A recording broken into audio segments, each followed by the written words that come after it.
आइए बेटा, dilute solution का जो टेस्ट हुआ है, डाइल्यूट सॉल्यूशन के टेस्ट को हम लोग जरा डिस्कस कर लें भाई। पहला क्वेश्चन कह रहे हैं for a dilute solution Raoult's law states that. तो डाइल्यूट सॉल्यूशन के लिए राउल्ट्स लॉ क्या कहता है? राउल्ट्स लॉ कहते हैं कि relative lowering in vapour pressure is equal to mole fraction of solute. Solute के मोल फ्रैक्शन के इक्वल होता है। और relative lowering in vapour pressure क्या है? P naught minus P S upon P naught is equal to mole fraction of solute.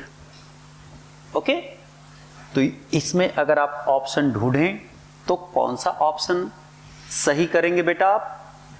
पहला, relative lowering of vapour pressure is equal to the fraction of solute, गलत।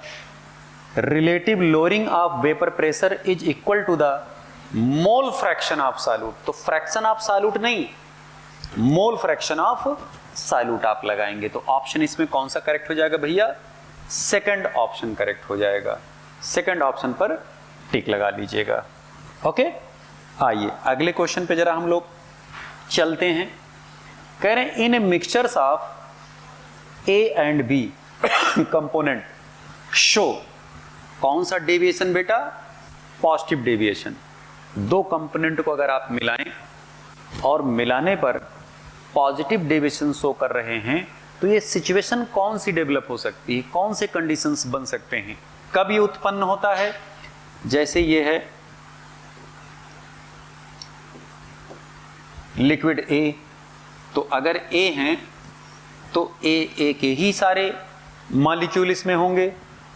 ये है liquid B, तो B के ही सारे molecules होंगे। जब इनको आप मिक्स करोगे लल्ला, तो ए और बी मिक्स होकर के इनके इंटरेक्शंस वाले मिक्सचर्स बन करके तैयार होंगे। अब यहां अगर आप देखें तो ए के बीच फोर्स ऑफ अट्रैक्शन, बी और बी के बीच फोर्स ऑफ अट्रैक्शन ज्यादा है इन कंपैरिजन टू ए और बी के। जाहिर सी बात है कि अगर यहां पर इंटरेक्शन कम होगा, फोर्स ऑफ अट्रैक्शन कम होगा, तो फोर्स ऑफ अट्रैक्शन अगर कम होगा तो बॉन्ड लेंथ क्या हो जाएगी? ज्यादा। तो अगर बॉन्ड लेंथ ज्यादा हुआ तो ये जो वॉल्यूम निकल करके आएगा ये एक्सपैंड कर जाएगा बेटा, एक्सपेंशन शो करेगा। जाहिर सी बात, अगर एक्सपेंशन शो करेगा तो इसका जो डेल्टा वी ऑफ मिक्सिंग निकल करके आएगा वो मोर देन जीरो, या कह सकते हैं पॉजिटिव होगा। क्यों? क्योंकि अगर मान लीजिए 50 ml है, ये मान लीजिए 70 ml है, तो इसको 120 ml होना चाहिए, लेकिन 120 ml से ज्यादा निकल करके आएगा। हो सकता है कि निकल करके आए, हो सकता है कि ये निकल करके आए 121 ml, 1 ml। तो जाहिर सी बात है कि ये जो V2 है और ये दोनों मिल करके 120 V1 है, तो V2 में से V1 घटाएंगे, वो मोर देन 120 निकल करके आएगा, यानी पॉजिटिव निकल करके आएगा। तो V2 माइनस V1 ये निकल करके हमेशा क्या आएगा? पॉजिटिव। ओके, तो इनके केस में अगर आप देखें तो कैसा, A B interaction stronger than A and B interaction. दूसरे में अगर आप देखें तो A B interaction is weaker, बिल्कुल करेक्ट। ए बी इंटरेक्शन क्या है? वीकर है than A and B interaction के। तो इसमें ऑप्शन कौन सा करेक्ट हो जाएगा? Second option. अगर आप सोचे कि हम थर्ड ऑप्शन भी करेक्ट कर सकते थे, थर्ड ऑप्शन आप नहीं करेक्ट कर सकते थे। क्यों? क्योंकि यहाँ डेल्टा वी ऑफ मिक्सिंग क्या है? लेस देन जीरो, ये नेगेटिव डेविएशन शो कर रहा है। और डेल्टा एस ऑफ मिक्सिंग हमेशा मोर देन जीरो निकल करके आएगा। डी वाले केस में अगर आप देखें तो delta we of mixing zero, delta we of mixing zero का मतलब क्या हुआ? कि वो आइडियल सोल्यूशन है। जाहिर सी बात है यहाँ पर पॉजिटिव और नेगेटिव डेविएशन के टर्म में हमें बात करनी है। और डेल्टा एस ऑफ मिक्सचर क्या है? More than zero. तो भी गलत हो गया। तो यहाँ पर अगर आप देखें तो सिर्फ और सिर्फ ऑप्शन कौन सा करेक्ट होगा भैया? सेकंड। क्यों? जो सवाल दिया गया है जवाब उसका सेकंड ही निकल करके आएगा। अगले क्वेश्चन पे आ जाएं। कह रहे which of the following is a colligative property, कौन चार में से कोलिगेटिव प्रॉपर्टी है। ओके, तो जरा ध्यान दीजिएगा। Relative lowering in vapour pressure, यानी कह सकते हैं कि P0 minus PS upon P0, ये कोलिगेटिव प्रॉपर्टी है, ध्यान रखिएगा। But vapour pressure is not. क्यों? क्योंकि ये RLBP जो है ये number of moles of solid particle पर डिपेंड करता है, लेकिन vapour pressure number of moles of solid particle पर डिपेंड डायरेक्ट नहीं करता, तो वेपर प्रेशर नहीं है। ऐसे ही elevation in boiling point that is called delta TB, ये CP है, but boiling point is not. ऐसे ही depression in freezing point delta TF, ये कोलिगेटिव प्रॉपर्टी है, बट TF इज नॉट। तो vapour pressure, boiling point, freezing point, ये सब colligative property नहीं है, जबकि ये कोलिगेटिव प्रॉपर्टी है। ऐसे ही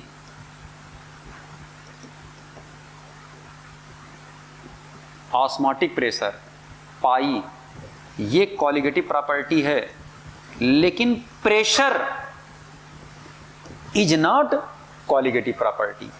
तो अब आप ढूंढिए, वेपर प्रेशर कोलिगेटिव प्रॉपर्टी नहीं है, फ्रीजिंग पॉइंट कोलिगेटिव प्रॉपर्टी नहीं है, बॉइलिंग पॉइंट कोलिगेटिव प्रॉपर्टी नहीं है, ऑस्मोटिक प्रेशर कोलिगेटिव प्रॉपर्टी है। तो ऑप्शन इसमें कौन सा करेक्ट हो जाएगा? ए। स्पष्ट? अगले क्वेश्चन पे आप आ जाए।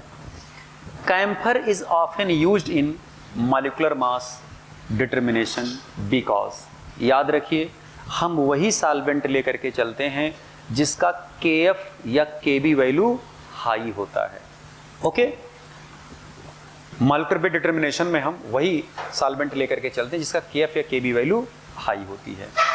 तो KF अगर हाई होगा तो हमें फायदा क्या मिलेगा? ध्यान दे जरा, formula delta TF equal to KF into क्या होता है? मोलरिटी के। अगर हम मोलरिटी को 1 मोलल मान लें तो डेल्टा TF इक्वल टू किसके हो जाएगा भैया? KF के। याद रखें KF हाई तो डेल्टा TF में डिप्रेशन ज्यादा, और उसको हम सही तरीके से मेजर कर सकते हैं। यही कारण है कि हम वो सॉल्वेंट के चलते हैं जिसका KF वैल्यू बहुत हाई होता है मॉलिक्यूलर वेट डिटर्मिनेशन में। तो ऑप्शन इसमें कौन सा करेक्ट हो जाएगा भैया? Correct, camphor is often used in molecular mass determination because, पहला इट इज रेडिली अवेलेबल, गलत, वेरी हाई क्रायोस्कोपिक, को भी कहा जाता है क्रायोस्कोपिक कांस्टेंट, या इसी को कहा जाता है मोलल डिप्रेशन कांस्टेंट। तो ऑप्शन कौन सा करेक्ट हो जाएगा भैया? सेकंड इसमें। ओके, आइए पांचवें क्वेश्चन पे जरा चलते हैं भाई। N aqua solution is 1 molal, aqua solution कितना भैया? 1 मोलल है, ठीक है। व्हिच चेंज यानी कौन सा डालने पर चेंज करेगा? Will cause the vapour pressure of the solution to increase. 1 molal KI solution लिया गया, ठीक है। अब इसमें 4 आपको विकल्प दे रहे हैं कि किसके ऐड करने से इसका वेपर प्रेशर बढ़ जाएगा। अब जरा ध्यान दें, ये क्या है? ये है नॉन पोलराइज सॉल्वेंट। ओके, अगर आप इस सोल्यूशन में NaCl ऐड, इसी सोल्यूशन में सोडियम सल्फेट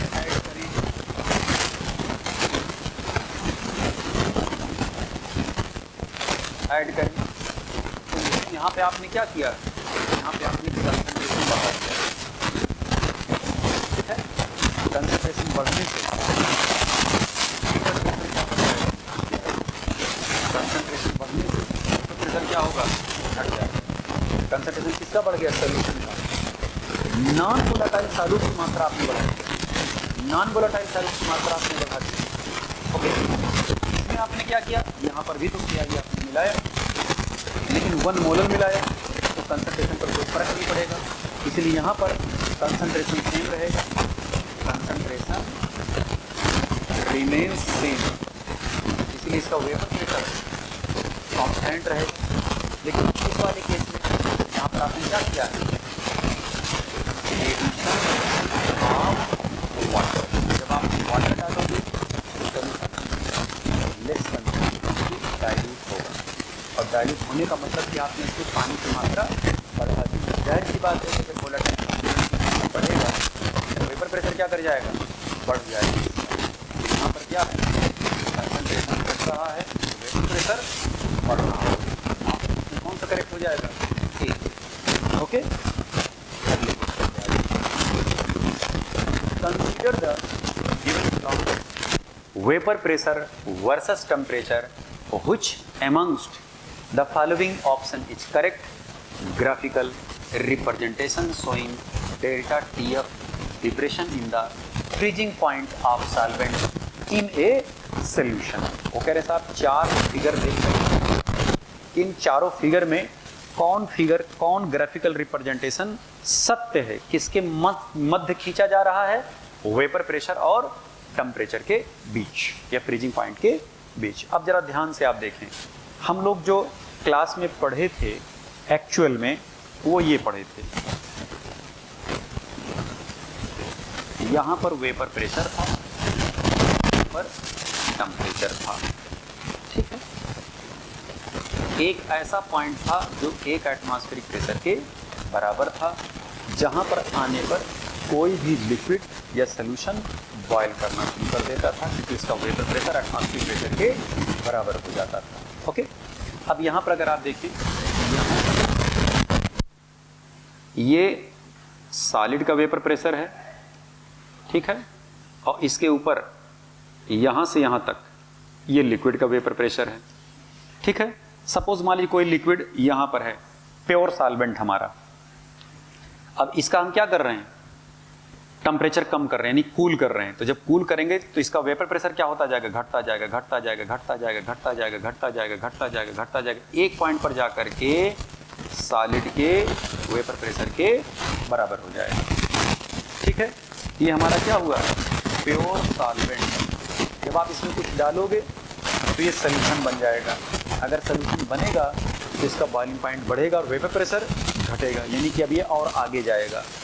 यहाँ आ गया, अब हम इसको क्या कर रहे हैं? ठंडा कर रहे हैं, ठंडा कर रहे हैं, ठंडा कर रहे हैं, ठंडा कर रहे हैं, ठंडा कर रहे हैं, ठंडा कर रहे हैं, ठंडा कर रहे हैं, ठंडा कर रहे हैं। यहाँ पर जा करके इसका वेपर प्रेशर सॉलिड के वेपर प्रेशर के बराबर होगा। ये जो सॉल्वेंट से निकला था ये TF0 है, और ये जो निकल करके आएगा ये सॉल्यूशन का फ्रीजिंग पॉइंट होगा। इधर से जब आप इधर चले तो घटता चला गया लगातार। यही जो दोनों का जो डिफरेंस आप निकाल रहे हैं, यही क्या कहला रहा है? Delta TF। और ये किसका है भैया? ये सॉल्यूशन का, यानी जो हमारा ग्राफ है उसमें सॉल्वेंट ऊपर है और सॉल्यूशन नीचे है। अब जरा ध्यान दीजिएगा, सॉल्यूशन ऊपर सॉल्वेंट नीचे, सॉल्यूशन ऊपर सॉल्वेंट नीचे, सॉल्वेंट ऊपर सॉल्यूशन नीचे। इसका मतलब क्या है? यही वाला ग्राफ करेक्ट हो रहा होगा हमारा। ये ठोस का हुआ और ये ऊपर लिक्विड को लेकर के हम या सॉल्यूशन को लेकर के ठंडा करते हुए नीचे की तरफ आ रहे हैं, और इनके बीच का जो डिफरेंस होगा ये क्या कहलाता है? Delta TF। ओके, अगला एग्जाम्पल देख लें, अगला सवाल देख लें। कह रहे 0.05 मोलर कॉपर सल्फेट, ये बड़ा प्यारा सवाल है सातवां ये। कह रहे 0.05 molar copper sulphate when treated with 0.01 molar K2Cr2O7। जब हम दोनों का रिएक्शन कराते हैं, कॉपर सल्फेट का और K2Cr2O7, तो सवाल ये कह रहा है कि साहब ये जब दोनों रिएक्शन करते हैं तो कलर कैसा आता है? ग्रीन कलर आता है। ठीक है, हम इन दोनों को अलग अलग कंटेनर में रख दे रहे हैं। इधर हम कॉपर सल्फेट रख दे रहे हैं, नहीं, आपको जो एग्जाम्पल दिया गया है इधर वो K2Cr2O7 लेके चल रहे हैं। इधर K2Cr2O7 ले रहे हैं और इधर कौन है? Copper sulphate. K2Cr2O7 जो है ये है 0.01 मोलर और कॉपर सल्फेट कितना है 0.05 मोलर। अब आप दोनों में बताइए कॉपर सल्फेट का कंसंट्रेशन कम है, सॉरी K2Cr2O7 का कंसंट्रेशन कम है या कॉपर सल्फेट का? तो आपको दिखेगा साहब ये लेस कंसंट्रेशन पे है और ये हायर कंसंट्रेशन। इसको हम कह दे रहे हैं C1, इसको हम कह दे रहे हैं C2। C1 is less than C2, C1 is less than क्या हो जाएगा C2, ठीक है। तो अगर C1 C2 से कम है तो जरा ध्यान से समझिए, यहाँ पर जो नेट फ्लो होगा, नेट मूवमेंट होगा वाटर का K2Cr2O7 से कॉपर सल्फेट की तरफ होगा। जाहिर सी बात है कि अगर इधर से इधर हो रहा है, इधर पानी की मात्रा बढ़ रही है। पानी की मात्रा जब बढ़ेगी तो हमारे पास देखिए दो पॉइंट निकल कर जाए। नंबर एक, न तो K2Cr2O7 इधर जाएगा न कॉपर सल्फेट इधर आएगा। क्यों? क्योंकि ये जो SPM होता है, सेमी परमेबल मेम्ब्रेन होता है, ये सेमी परमेबल मेम्ब्रेन सिर्फ और सिर्फ सॉल्वेंट पार्टिकल यानी वोलेटाइल कंपोनेंट को परमिट करता है, सॉल्यूट को परमिट नहीं करता। तो न ये इधर जाएंगे न इधर आएंगे, यानी किसी भी तरफ मिक्सचर या ग्रीन PPT या ग्रीन सोल्यूशन प्राप्त नहीं होगा। क्या? पानी का नेट फ्लो लो कंसंट्रेशन से हायर कंसंट्रेशन की तरफ जाएगा। तो जब हायर कंसंट्रेशन की तरफ जाएगा तो इसमें दो काम हो रहे हैं। Solution of copper sulphate become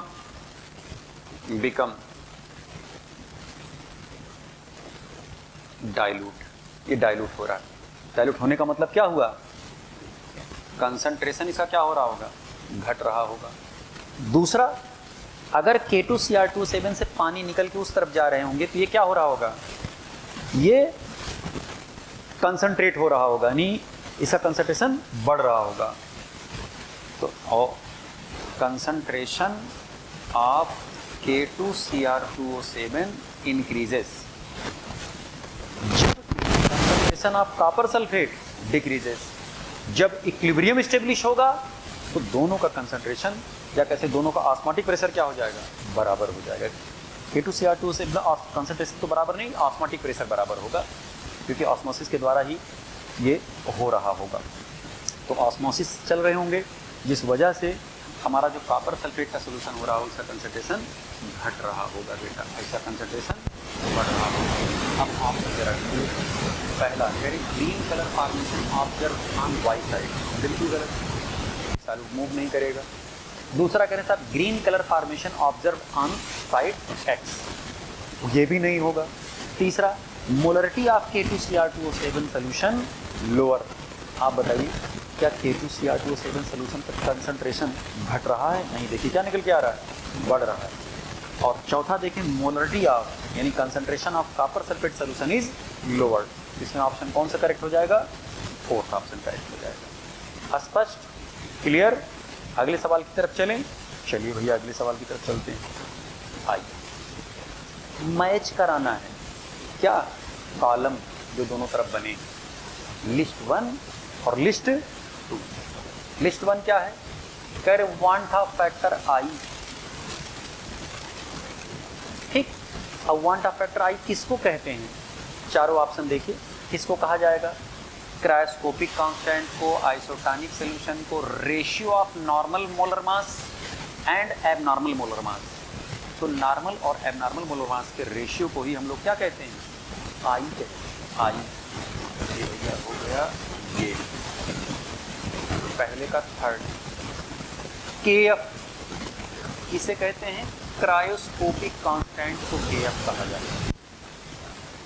solution with same osmotic pressure, अगर दो सोल्यूशन जिनके ऑस्मोटिक प्रेशर सेम है तो ऐसे सोल्यूशन को हम लोग आइसोटोनिक सोल्यूशन कहते हैं।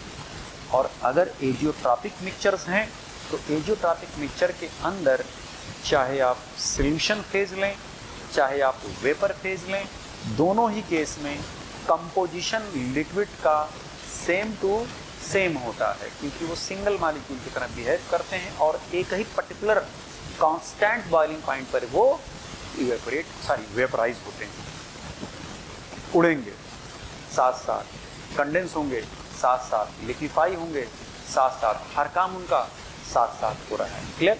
तो इसमें अगर आप देखें तो एजियोट्रॉप्स का चौथा हो जाएगा। अब इसमें ढूंढिए पहले का थर्ड,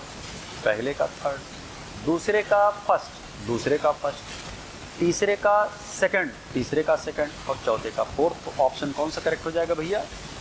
ए। स्पष्ट? क्लियर? सवाल को ध्यान से देख लें भैया, सामने आपके सवाल है। ओके, अगले क्वेश्चन पे जरा आ जाए भाई, 10वें सवाल पे। कह रहे determination of the molar mass of acetic acid in benzene using freezing point depression is affected by. जब आप डेल्टा TF इसका निकालोगे लल्ला, तो नियम से होना चाहिए KF इंटू किसके होना चाहिए? मोलरिटी के। लेकिन चूंकि आप एसिटिक एसिड का केस देख रहे हैं और किस में देख रहे हैं? बेंजीन में।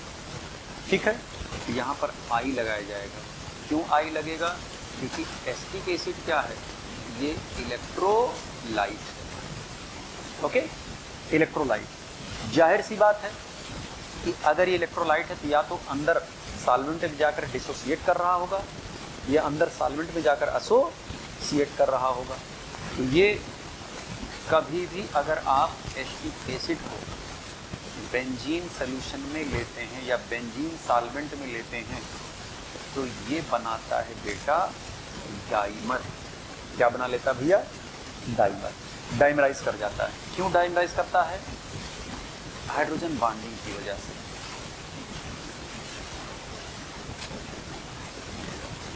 ये देखना, इसके बीच हाइड्रोजन बॉन्ड बन गया, ये हाइड्रोजन बॉन्ड, ये हाइड्रोजन बॉन्ड। ओके, इनका मॉलिक्यूलर वेट बढ़ जाता है बेंजीन में डालने पर। क्यों? क्योंकि एसोसिएशन कॉज करते हैं। जाहिर सी बात है कि अगर ये एसोसिएशन कॉज कर रहे हैं तो क्या इनकी फ्रीजिंग पॉइंट नॉर्मल निकल करके आएगी? नहीं साहब, नहीं आएगी। इनका जो फ्रीजिंग पॉइंट है इस सोल्यूशन का वो डेविएट कर जाएगा, अफेक्ट कर जाएगा। किस वजह से अफेक्ट कर रहा है? क्योंकि अंदर जाने के बाद क्या हो रही है? एसोसिएशन कॉज कर रहे हैं। ऑप्शन कौन सा करेक्ट हो जाएगा? डी। स्टेटमेंट फिर से पढ़ लीजिए। कह रहे थे आप determination of the molar mass of acetic acid in benzene using freezing point depression is affected by partial ionisation, गलत। डिसोसिएशन, गलत। कॉम्प्लेक्स फॉर्मेशन, गलत। क्या हो रहा है? एसोसिएशन। जब आप आई निकालते हो, ध्यान दीजिएगा, ये होता है molecular weight calculated upon molecular wait observe. तो यहाँ पर जब आप मॉलिक्यूलर वेट ऑब्जर्व निकालोगे तो ये होगा molecular weight calculated upon I. ध्यान रखिएगा, अगर 100% एसोसिएट कर रहा होगा तो आई आ जाएगा हाफ। मॉलिक्यूलर वेट होता है एसिटिक एसिड का 60, हाफ से डिवाइड करेंगे 2 चला जाएगा, ऊपर निकल कितना आ जाएगा? 120। 120 क्यों आया? क्योंकि ये एसोसिएट कर गए, डबलिया गए हैं। क्लियर हुई बात? तो वही बात वो कह रहे हैं साहब, जब हम एसिटिक एसिड को बेंजीन में लेते हैं तो इसके मोलर मास काउंट करते समय तो ये इसका मॉलिक्यूलर मास में एबनॉर्मलिटी देखने को मिलती हैं या अफेक्ट कर जाता था। अफेक्ट क्यों हो रहा? Due to association. अगले क्वेश्चन पे आ जाए भैया। Elevation in the boiling point for 1 molar solution of glucose is 2 kelvin. The depression in the freezing point for 2 molar solution of glucose in the same solvent is 2 kelvin. The relation between Kb and Kf is. तो Kb और Kf के बीच क्या निकालना है? Relation. जरा ध्यान दीजिएगा, delta TB upon delta TF equal to Kb into molarity upon Kf into molarity. स्पष्ट? डेल्टा TF में डिप्रेशन कितना आ रहा भैया? Elevation in boiling point. ध्यान दे जरा, यहां पर 2 केल्विन हो रहा है, तब उस समय हम concentration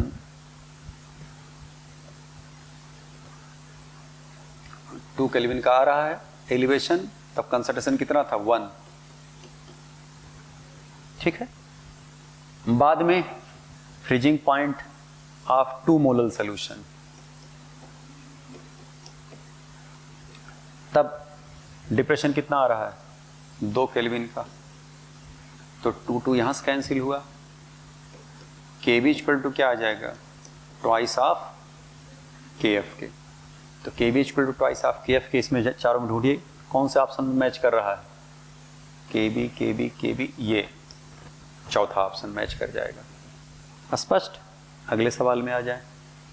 the vapour pressure versus temperature curve for a solution solvent system is shown below the normal boiling point of the solvent is.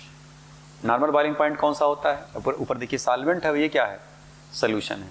हमने क्या किया यहां पर, अगर आप ध्यान से देखें तो सॉल्वेंट का हम देखिए टेम्परेचर बढ़ा रहे, इसका वेपर प्रेशर बढ़ता जा रहा है, बढ़ता जा रहा है, बढ़ता जा रहा है, बढ़ता जा रहा है, बढ़ता जा रहा है, बढ़ता। एक पॉइंट पर क्या हुआ, सॉल्वेंट का जो वेपर प्रेशर था वो एटमॉस्फेरिक 1 एटमॉस्फेरिक प्रेशर के बराबर हो गया।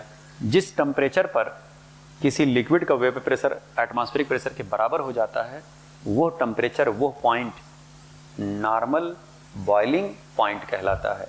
तो अगर आपसे कहा जाए सॉल्वेंट का नॉर्मल बॉइलिंग पॉइंट कितना हो गया भैया, ये सीधे हो गया ये 82 डिग्री सेंटीग्रेड। जबकि इसमें कुछ डाला गया होगा, सॉल्यूशन बनाया गया, और सॉल्यूशन का जो बॉइलिंग पॉइंट निकल के आ रहा है वो कितना आ रहा है 83। तो हमें 83 बताना नहीं है, हमें कितना बताना है 82, 82। क्यों? क्योंकि हमसे किसका पूछा जा रहा है, हमसे पूछा जा रहा है सॉल्वेंट का बॉइलिंग पॉइंट। तो सॉल्वेंट का बॉइलिंग पॉइंट कितना निकल के आ जाएगा 82। स्पष्ट। अगले क्वेश्चन पे जरा आ जाए भैया।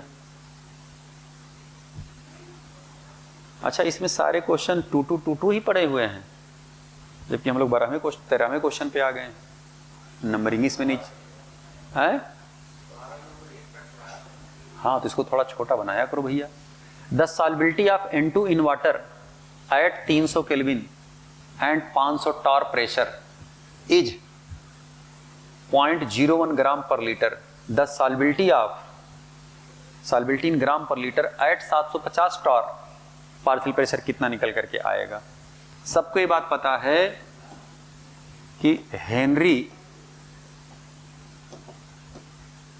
लॉ के अकॉर्डिंग, हेनरी लॉ के अकॉर्डिंग अगर हम बात करें तो प्रेशर होता है KH into mole fraction of gas के। क्लियर बात। अब अगर आप यहां प्रेशर देखें और के मोल फ्रैक्शन ऑफ गैस देखें, तो प्रेशर किसके प्रोपोर्शनल हुआ, मोल फ्रैक्शन ऑफ गैस के।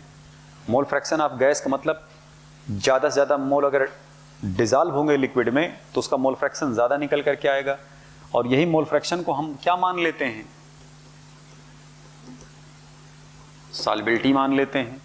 इसका मतलब कि प्रेशर डायरेक्टली प्रोपोर्शनल किसके हो गया, सॉल्बिलिटी के। और सॉल्बिलिटी इक्वल टू क्या होता है, मोलरिटी के सैचुरेटेड सॉल्यूशन के अंदर।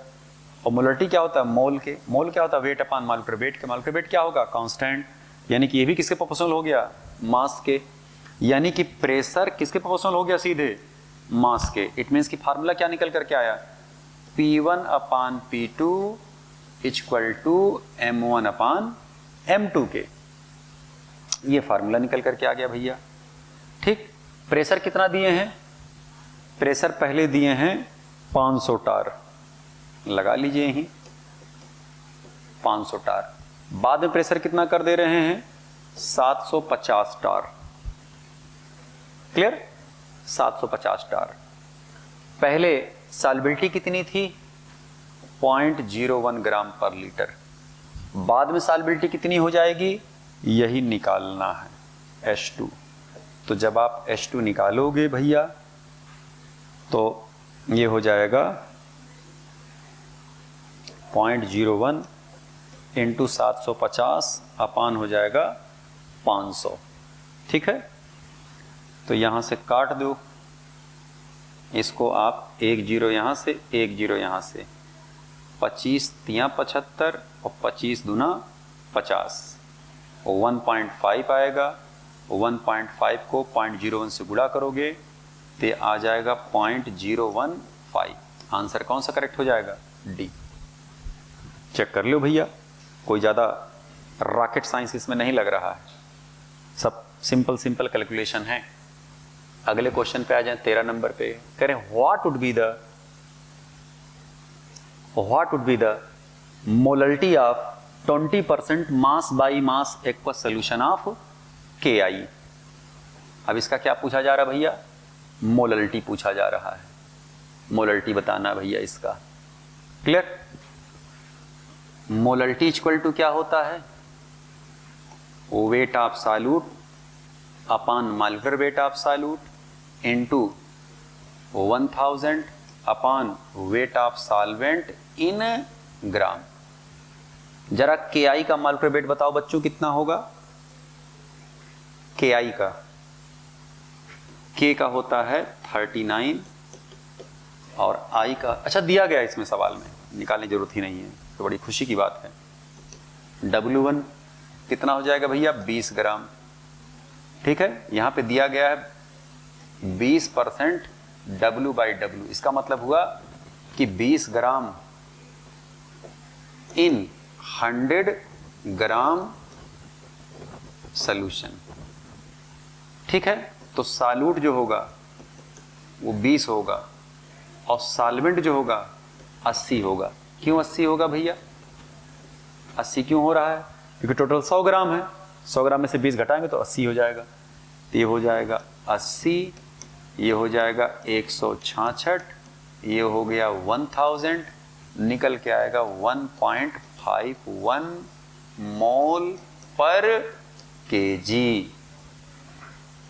स्पष्ट हुआ? यस। अगला सवाल लगाएं। A solution is prepared by adding 2 gram of X of 1 mole of water, mass percent of X in the solution is. बहुत प्यारा सवाल और बेहद आसान सवाल, इस पे इंपॉर्टेंट लगा लीजिएगा, ध्यान से देखें जरा। कह रहे हैं कि इसका मास परसेंट बताओ। कब? जब 2 ग्राम सॉल्यूट को डिसॉल्व किया गया है 1 मोल वाटर में। 1 मोल वाटर का मतलब हो गया 18 ग्राम। ठीक है, ये सॉल्वेंट हुआ और सॉल्यूट कितना लेके चल रहे हैं? 2 ग्राम। तो अगर आप सॉल्यूशन निकालोगे तो सॉल्यूट और सॉल्वेंट का वेट जोड़ोगे ना बेटा, ये हो गया 2, ये हुआ 18, निकल कितना आ गया? 20। स्पष्ट? तो यहां पर जो फार्मूला आप लगाते हो ये होता wait of solute upon weight of solution into 100। तो सॉल्यूट का वेट कितना हुआ? 2 ग्राम और सॉल्यूशन कितना हो गया? 20 ग्राम इनटू क्या हो जाएगा? 100। 2 जीरो यहां से, 2 जीरो यहां से, 2 यहां से, निकल कितना आ गया? 10%। तो ऑप्शन कौन सा करेक्ट हो जाएगा? डी ऑप्शन करेक्ट हो जाएंगे। कुछ है ही नहीं सवाल में। अगले क्वेश्चन पे जरा आ जाए। कह रहे the empirical formula of A compound of CH2O if 0.0835 mole of the compounds contains 1 gram of hydrogen, molecular formula of the compound will be। प्यारा सवाल, आसान सवाल। देखें जरा भैया, हमें क्या करना है? हमें यह पता करना है कि इस कंपाउंड के अंदर कितने मोल ऑफ हाइड्रोजन एटम मौजूद हैं, यही निकालना है। तो moles of hydrogen equal to हो जाएगा moles of compound into atomicity of hydrogen. हमें अगर एटॉमिसिटी पता चल जाए कितना हाइड्रोजन एटम मौजूद हैं, हम आसान से एकदम बिल्कुल सवाल सॉल्व कर सकते हैं। ठीक है, मोल ऑफ हाइड्रोजन के लिए इसका मास दिया गया है। कितना मास दिया गया है? 1 ग्राम। तो हो जाएगा 1 अपान 1 करेंगे तो 1 ही मोल आएगा। कंपाउंड का मोल कितना दिया गया? 0.0835 और एक्स ऑफ क्या हो गया? हाइड्रोजन की एटॉमिसिटी कितनी हाइड्रोजन की है। जब हाइड्रोजन की एटॉमिसिटी आप निकालोगे तो हो जाएगा 1 अपान 0.0835, ये आएगा 11.9। 11.9 को आप सीधे कह सकते हैं कितना? 12। तो अगर 12 हुआ तो जरा बताइए किस में हाइड्रोजन के 12 मोल हैं? पहले वाले में ही तो है ना, तो पहला ऑप्शन करेक्ट हो गया। सवाल और भी कई मेथड से लगाए जा सकते हैं, लेकिन जो शॉर्टेस्ट मेथड है हम आपको वही बता रहे हैं बेटा। इसमें कई सारे मेथड इस्तेमाल हो सकते हैं। अगले क्वेश्चन पे जरा आ जाएं। कह रहे want have proved that osmotic pressure pi is colligative property for an ideal osmotic pressure. Ideal solution osmotic pressure is helpful to determine that molecular mass of the solute using this formula. इस फार्मूले को use करते हुए हम लोग molecular weight determine करते हैं किसी भी कंपाउंड का। कह रहे हैं can be show by the curve. कह साहब बताओ ये जो 4 कर्व बने हैं, इन चारों कर्व में कौन सा कर्व करेक्ट होगा? तो जरा भैया कर्व देख लीजिए, कर्व कौन सा करेक्ट होगा, ध्यान दें जरा। इसको अच्छे से जरा समझ लीजिएगा, क्योंकि इसमें आप गलतियां अक्सर करते हैं, और गलतियां जब करते हैं तो गलतियां तभी पता चल पाती जब आपको झटका लगता है। देखें जरा इधर, यहां पर अगर आप देखें तो ये दिया गया है मॉलिक्यूलर वेट। बी का मतलब हुआ सॉल्वेंट, ए का मतलब होता है सॉल्यूट। ये सॉल्वेंट सॉल्यूट, बी का मतलब हुआ सॉल्यूट। यहां पर बी को सॉल्यूट मान करके चल रहे हैं मॉलिक्यूलर वेट। कह रहे साहब बी इक्वल टू हो गया WRT अपान क्या हो गया पाई इंटू वी के, ऐसे दे रहे हैं वो। हम क्या करते हैं यहां से पाई निकालते हैं। क्यों? क्योंकि हमें या तो पाई टी में ग्राफ प्लॉट करना है या पाई सी में ग्राफ प्लॉट करना है। ओके, अब जरा ध्यान दीजिएगा, यहां पर जब पाई इक्वल टू आप निकालोगे तो सीधे हो जाएगा बेटा वेट अपान वॉल्यूम, लीटर में हम ले रहे हैं, ठीक है, इंटू RT अपान क्या हो जाएगा M। यही तो हुआ। बोले जरा, यहां पे C को क्या कांस्टेंट मान करके चलें, जबकि C क्या है कंसंट्रेशन है। अब अगर आप यहां ग्राफ प्लॉट करें तो हो जाएगा moles upon volume into RT के। बोले अब ये हो जाएगा pi equal to concentration into R into क्या हो गया T। ये हो जाएगा Y equal to M into क्या हो जाएगा X के। तो अगर आप इसमें ग्राफ प्लॉट करें, देखें ध्यान से, तो ग्राफ इसका आएगा ये पाई और क्या हो जाएगा ये T। C कांस्टेंट है, R पहले से कांस्टेंट है, इस अगर आप देखिए ये निकल कर आएगा ऐसे। यहां पर बताना पड़ेगा कि C क्या है हमारा कांस्टेंट है, तभी तो पाई और T में आपने ग्राफ प्लॉट करा। अब ये ग्राफ देखिए किससे मैच कर रहा है, पहले वाले से, तो पहला ऑप्शन करेक्ट हो जाएगा। आप ऐसे सोचो क्या रेक्टेंगुलर हाइपरबोला आएगा? नहीं आ सकता। पाई में और सी में अगर आप ग्राफ प्लॉट करोगे और T को कांस्टेंट रखोगे तो भी स्ट्रेट लाइन करवाएगा, रेक्टेंगुलर हाइपरबोला नहीं आएगा। अब यहां पर अगर आप सोच रहे हो कि साहब यहाँ T पे हम कांस्टेंट कर दिए टेम्परेचर, तो पाई और सी में अगर हम ग्राफ प्लॉट कर रहे हैं तो पाई और सी में अगर आप ग्राफ प्लॉट करोगे तो सी के बढ़ने से पाई की वैल्यू बढ़नी चाहिए, ऑस्मोटिक प्रेशर बढ़ना चाहिए। लेकिन ऑस्मोटिक प्रेशर यहाँ लगातार क्या है, बोले सी बढ़ाने से ऑस्मोटिक प्रेशर कांस्टेंट हो जा रहा है, जबकि पाई में और सी में अगर आप ग्राफ प्लॉट करोगे तो पाई किसके प्रोपोर्शनल होता है सी के, और यही पाई टी के प्रोपोर्शनल होता है। तो अगर आप टी को कांस्टेंट कर देते हो तो पाई सी का जो ग्राफ आएगा वो स्ट्रेट लाइन आना चाहिए, ग्राफ ऐसे होना चाहिए, ये पाई है ये सी है, ना कि जैसे दिया है ऐसे। जैसे दिया है गलत है, ये भी गलत है, ये भी गलत है। सही कौन सा है? ए, पहला ऑप्शन करेक्ट हो जाएगा इसमें। स्पष्ट? चेक कर लीजिए, देख लीजिए, ऑटो फोटो खींच लीजिए। अगला क्वेश्चन देखें। कह the relationship between osmotic pressure pi 1, pi 2 and pi 3 at the definite temperature when 1 gram glucose, 1 gram urea, 1 gram sucrose are dissolved in 1 liter of water each। कितना निकल कर आ रहा होगा? प्यारा सवाल और आसान सवाल। हमसे कह रहे साहब पाई 1, पहले तो आप ये जाने कि पाई इक्वल टू होता है मोल्स अपान वॉल्यूम, लीटर में इंटू R इंटू T। सारे केस में टेम्परेचर कांस्टेंट है, R कांस्टेंट है, वॉल्यूम कांस्टेंट है। क्लियर? तो इसका मतलब पाई किसके प्रोपोर्शनल हो जाएगा, मोल के। तो पाई प्रोपोर्शनल जब होगा मोल के तो वेट अपान क्या होगा, मॉलिक्यूलर वेट, और यहां वेट भी क्या है, कांस्टेंट, यानी इनडायरेक्ट क्या हुआ, pi inversely proportional to molecular weight के।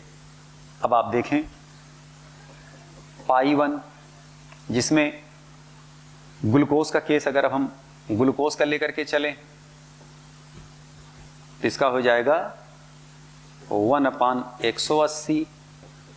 पाई 2 सुक्रोज का केस लेके चल रहे हैं 1/342। ना एक मिनट, पाई 1 पाई 2 पाई 3, पाई 1 लिए ग्लूकोज, पाई 2 लिए यूरिया। बेटा ये यूरिया है, गड़बड़ ना करो भाई, यूरिया ये हो जाएगा 60। और पाई 3 तीसरा कौन सा भैया, ये सुक्रोज है, सुक्रोज, ये हो जाएगा 1/342। अब आप खुद बताइए इनका जो मोल है, इनका जो मोल है, इनका जो मोल है, आप जरा बताइए।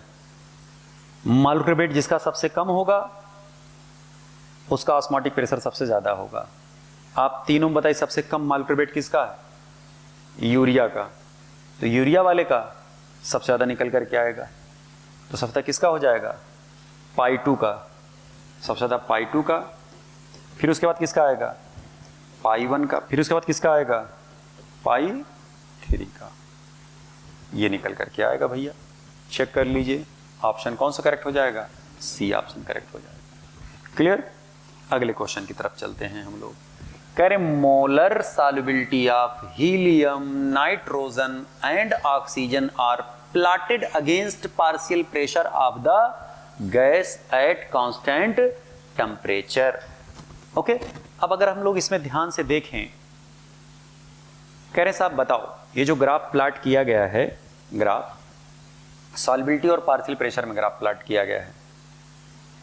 ओके, हम यहां पर एक लाइन अपनी तरफ से खींच लेते हैं, ऐसे लाइन खींच लिए।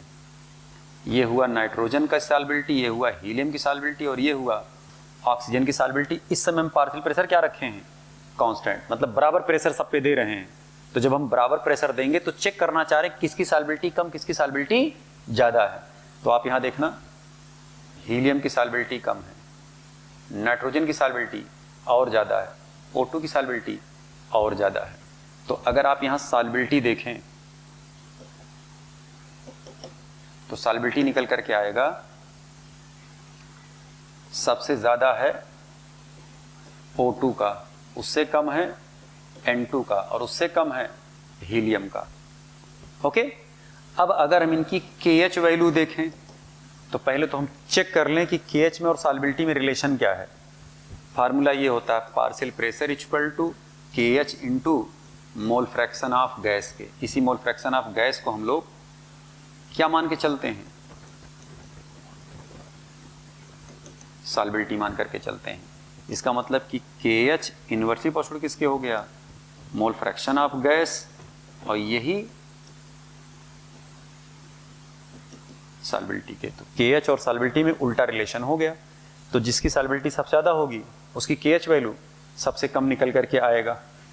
तो सबसे कम O2 का हुआ, उससे कम N2 का, उससे ज्यादा O2 का सबसे कम, उससे ज्यादा N2 का, उससे ज्यादा हीलियम का। तो ऑप्शन कौन सा करेक्ट हो जाएगा भैया, सेकंड ऑप्शन करेक्ट हो जाएगा। कोई दिक्कत, कोई दिक्कत नहीं। अगला सवाल पढ़िए। Which of the following is not A colligative property. इसमें कह रहे साहब कौन कॉलिगेटिव प्रॉपर्टी नहीं है। अभी इस टाइप का सवाल एक पीछे हम लोग किए हैं, तो पीछे पलट करके आप देख लीजिएगा। वो सवाल कोई हमारे ख्याल से पहला, दूसरा, तीसरा में से कोई क्वेश्चन है वो, ठीक है, बल्कि आप पलट लें यहीं पे, यहां पे कहीं सवाल आया था।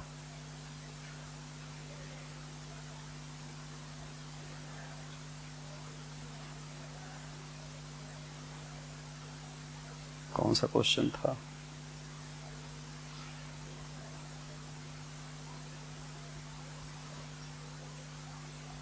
हाँ ये क्वेश्चन था, देखिए आपके सामने बना हुआ है, सवाल नंबर 3 था।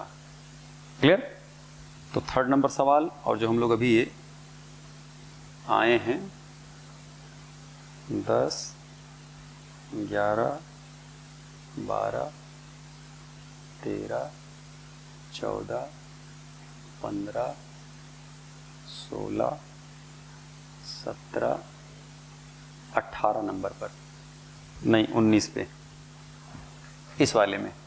इसमें अगर साहब which of the following is not a colligative property, तो depression in freezing point, osmotic pressure, elevation in boiling point, ये सब ऑस्मोटिक प्रेशर है, मतलब ये सब कोलिगेटिव प्रॉपर्टी हैं, और वेपर प्रेशर नहीं है। जबकि relative lowering in vapour pressure colligative property होता है, लेकिन वेपर प्रेशर नहीं होता। तो ऑप्शन कौन सा करेक्ट हो जाएगा? ए। 20वां क्वेश्चन देखें, कह रहे हैं azeotropic mixtures of water and ethyl alcohol boils at 351 kelvin by distilling the mixtures it is possible to obtain. अब जरा ध्यान दीजिएगा, अगर कोई सॉल्यूशन एजियोट्रॉप बनाता है तो यहां पर ए और बी अगर दोनों मिलकर के एजियोट्रॉप बनाए हैं, तो जब आप इनका वेपर लोगे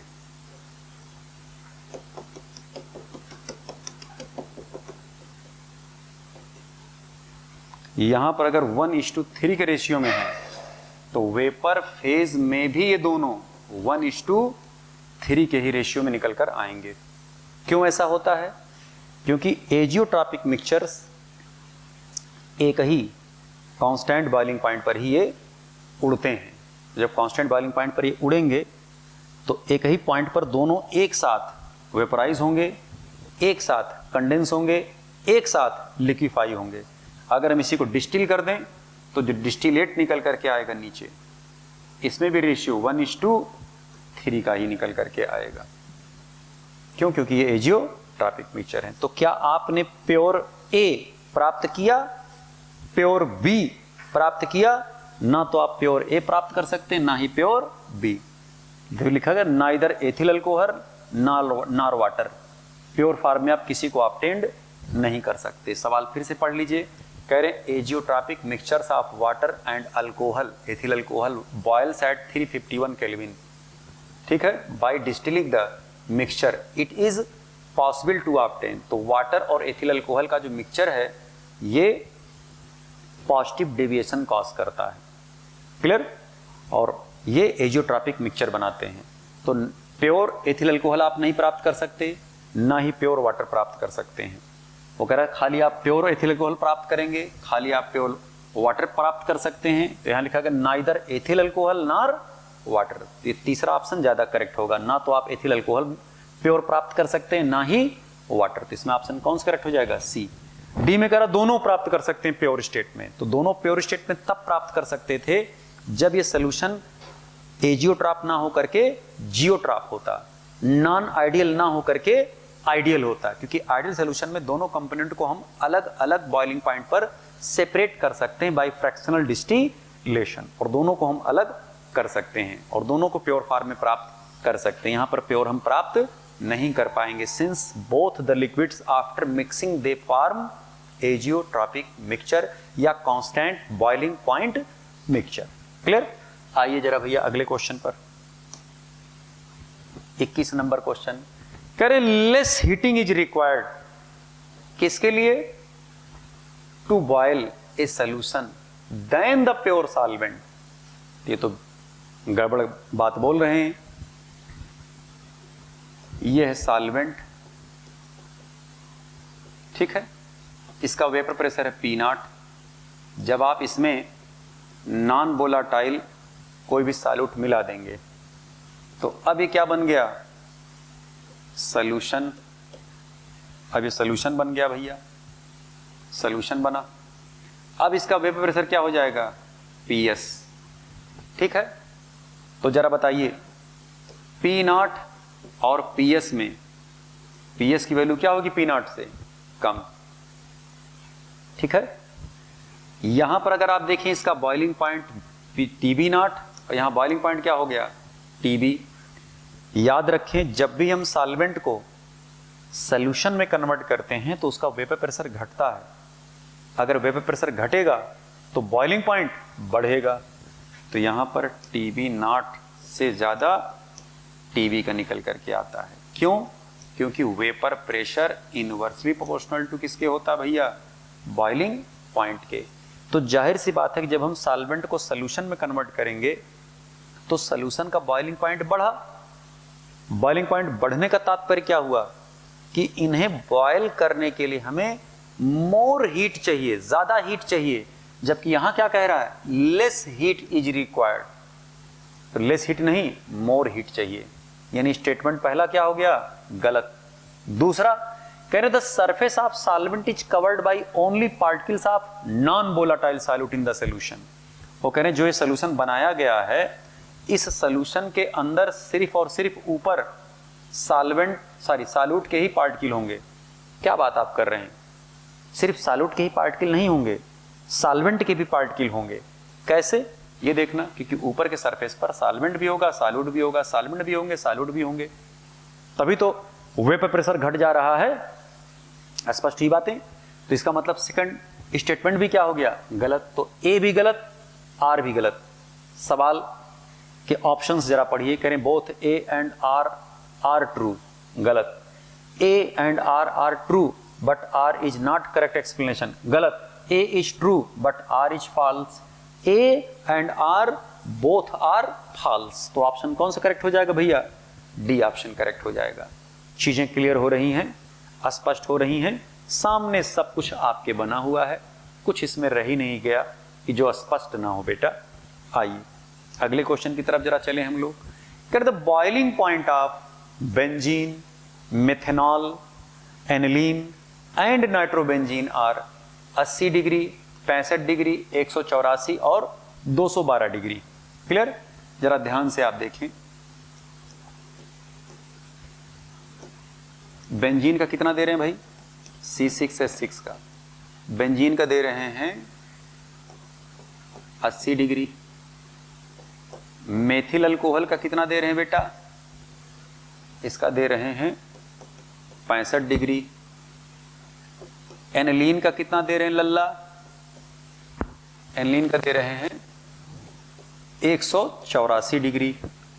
और नाइट्रोबेंजीन का दे रहे हैं कितना दे रहे हैं भैया? 212 डिग्री। अब आप चारों देखें ध्यान से और चारों में बताएं सबसे कम बॉइलिंग पॉइंट किसका है? मेथिल अल्कोहल का। तो जिसका बॉइलिंग पॉइंट सबसे कम होगा, vapour pressure inversely proportional to किसके होता है? बॉइलिंग पॉइंट के। तो जिसका बॉइलिंग पॉइंट सबसे कम होगा उसका वेपर प्रेशर सबसे ज्यादा होगा। तो ऑप्शन इसमें कौन सा करेक्ट हो जाएगा भैया? सेकंड ऑप्शन करेक्ट हो जाएगा। कह रहा बताओ हाईएस्ट वेपर प्रेशर किसका होगा? तो highest vapour pressure methyl alcohol का होगा। कुछ है ही नहीं सवाल में, फर्जी में सब दिमाग लगा रहे हैं। अगला क्वेश्चन देखें। कह रहे हैं estimate the lowering of vapour pressure due to the solute glucose in 1 molal aqueous solution at 100 degree centigrade. अब जरा ध्यान दीजिएगा भैया। Estimate the lowering of vapour pressure. ये लो भैया, P0 minus PS upon P0 equal to होता है मोल फ्रैक्शन ऑफ सॉल्यूट के। या बल्कि इसको ऐसे लिख लीजिए, ये होता है N1 अपान N2। ठीक है? और N1 अपान N2 को आप खोल लीजिए, ये हो जाएगा wait of solute upon molecular weight of solute, molecular weight of solvent upon molecular weight of upon weight of solvent. ये निकल करके आएगा। ठीक है? अब यहां पर अगर आप ध्यान से देखें सीधे सीधे, बल्कि इनको आप ऐसे ले लें, छोड़िए, N1 अपान N2 हुआ ना। फार्मूला पढ़ते हैं molarity equal to 1000 N1 upon N2 M2। Solvent का मोल, सॉल्वेंट का मोलर मास। तो अगर आप यहां ऐसे देखें, ये हो जाएगा N1 upon N2 equal to, ये हो जाएगा M2 अपान 1000। तो इस N1 अपान N2 की जगह पे हम क्या लिख सकते हैं? मोलरिटी इनटू सॉल्वेंट का मॉलिक्यूलर वेट अपान 1000, ये वैल्यू ला करके हम यहाँ पुट कर सकते हैं। फार्मूला हमारे पास क्या आ गया, P naught minus P S upon P not equal to M2 upon 1000।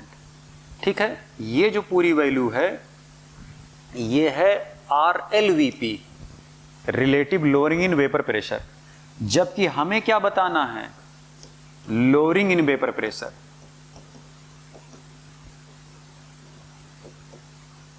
ठीक है, ये है LVP। ठीक है, तो पी नॉट देखिए कितना दिया गया है, 100 डिग्री सेंटीग्रेड लेके चल रहे हैं तो हो जाएगा 760 टार। मोलरिटी कितना हुआ भैया, 1 मोलल। मॉलिक्यूलर वेट कितना हो जाएगा, सॉल्वेंट का पानी में बना रहे ना सोल्यूशन, यस, ये हो जाएगा 18 अपान कितना हो जाएगा 1000, ये हो जाएगा 760 अपान 55.55। ठीक है, इसको डिवाइड कर देंगे तो 18 चौक 76, ये आ जाएगा 18 टार। ऑप्शन से कौन सा करेक्ट हो जाएगा, सेकंड। चेक कर लीजिए, सब कुछ आपके सामने लिखा गया है।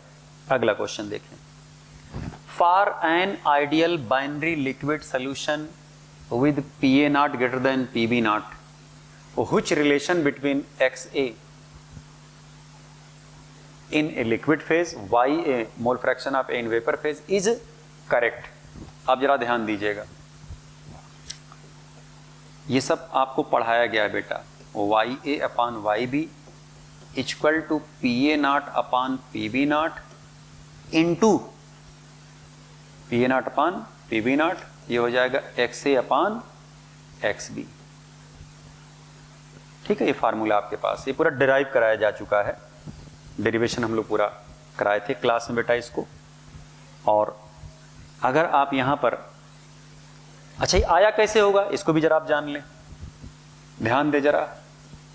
PA equal to YA into P और PB equal to YB into P, यही PA equal to XA into PA naught और यही PB equal to XB into PB naught. ध्यान से देखिएगा, ये जो रिलेशन है ये डाल्टन्स लॉ के अकॉर्डिंग है और ये जो रिलेशन है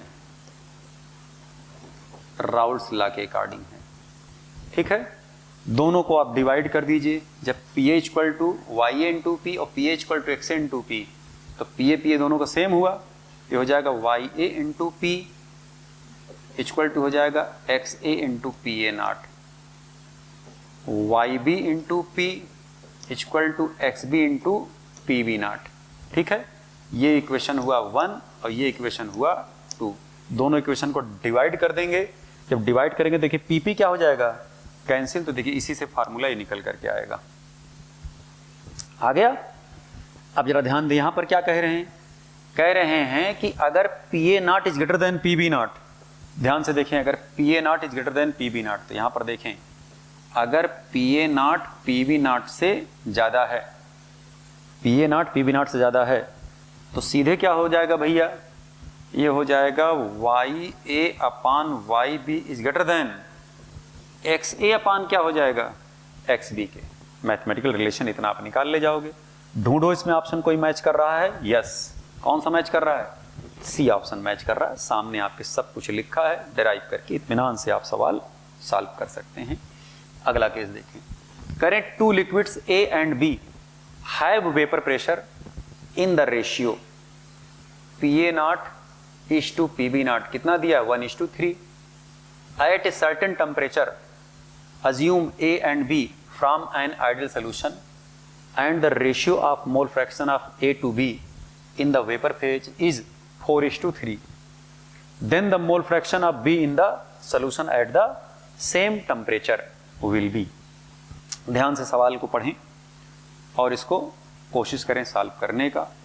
पहले तो आप ये जानें, अभी जस्ट जो फार्मूला आपको बताया गया YA upon YB equal to PA0 upon PB0 dot NA upon NB। क्यों? क्योंकि XA upon XB is equal to होता है NA अपान NB के। मोल फ्रैक्शन का जो रेशियो होता है उसके मोल के रेशियो के बराबर होता है। आप कहेंगे साहब क्यों? इसको भी जरा जान लें। XA upon XB equal to हो जाएगा NA अपान टोटल मोल, ये हो जाएगा NB अपान टोटल मोल। टोटल मोल क्या हो गया? कैंसिल, सीधे क्या आ गया? NA upon NB। तो जो मोल फ्रैक्शन का रेशियो है उसी को हम मोल का रेशियो मानकर चल सकते हैं। ओके, अब देखिए सवाल में क्या कह रहे हैं। कह रहे हैं to liquids A and B है vapour pressure in the ratio PA0 to, तो ये हो जाएगा भैया 1:3 हो गया। ठीक है, assume A and B form ideal solution and the ratio of mole fraction of A to B in the vapour phase is 4:3, तो ये हो जाएगा 4:3 हो गया। ये हो गया NA अपान NB। ठीक है, तो नीचे का देखिए, ये 3 और 3 क्या हो गया? कैंसिल हुए 3 और 3, तो सीधे हो जाएगा NA upon NB equal to हो जाएगा 4/1। हमसे किसका मोल फ्रैक्शन पूछ रहे हैं? B का मोल फ्रैक्शन पूछ रहे हैं। तो जब आप B का मोल फ्रैक्शन निकालोगे XB, तो इसका मोल कितना हुआ? इसका मोल हो गया 1 B का, और टोटल मोल कितना होगा? A और B 4 और 5 अपान हो जाएगा 5, सीधे हो गया 1/5। और मोल फ्रैक्शन ऑफ A पूछा जाता तो 4/5 हमसे पूछा जा रहा है भैया ये, तो ये ऑप्शन कौन सा करेक्ट हो जाएगा? फर्स्ट। ठीक है, ये अलग है भैया, ये अलग है, तो डराइव कराया गया कि कहाँ से फार्मूला निकल कर आया है। स्पष्ट? अगला क्वेश्चन जरा देखें भैया, 27 number. The total vapour pressure of mixtures of 1 mole of X PA0 150 torr, 2 mole of Y PY0 equal to 300 torr is 240 torr in this case. ये सवाल 2025 में इसी साल पूछा गया था, इसी टाइप का सवाल पूछा गया था 2025 में, बिल्कुल सेम टू सेम क्वेश्चन आया था। अब जरा यहां देखें भैया पिक्चर क्या है।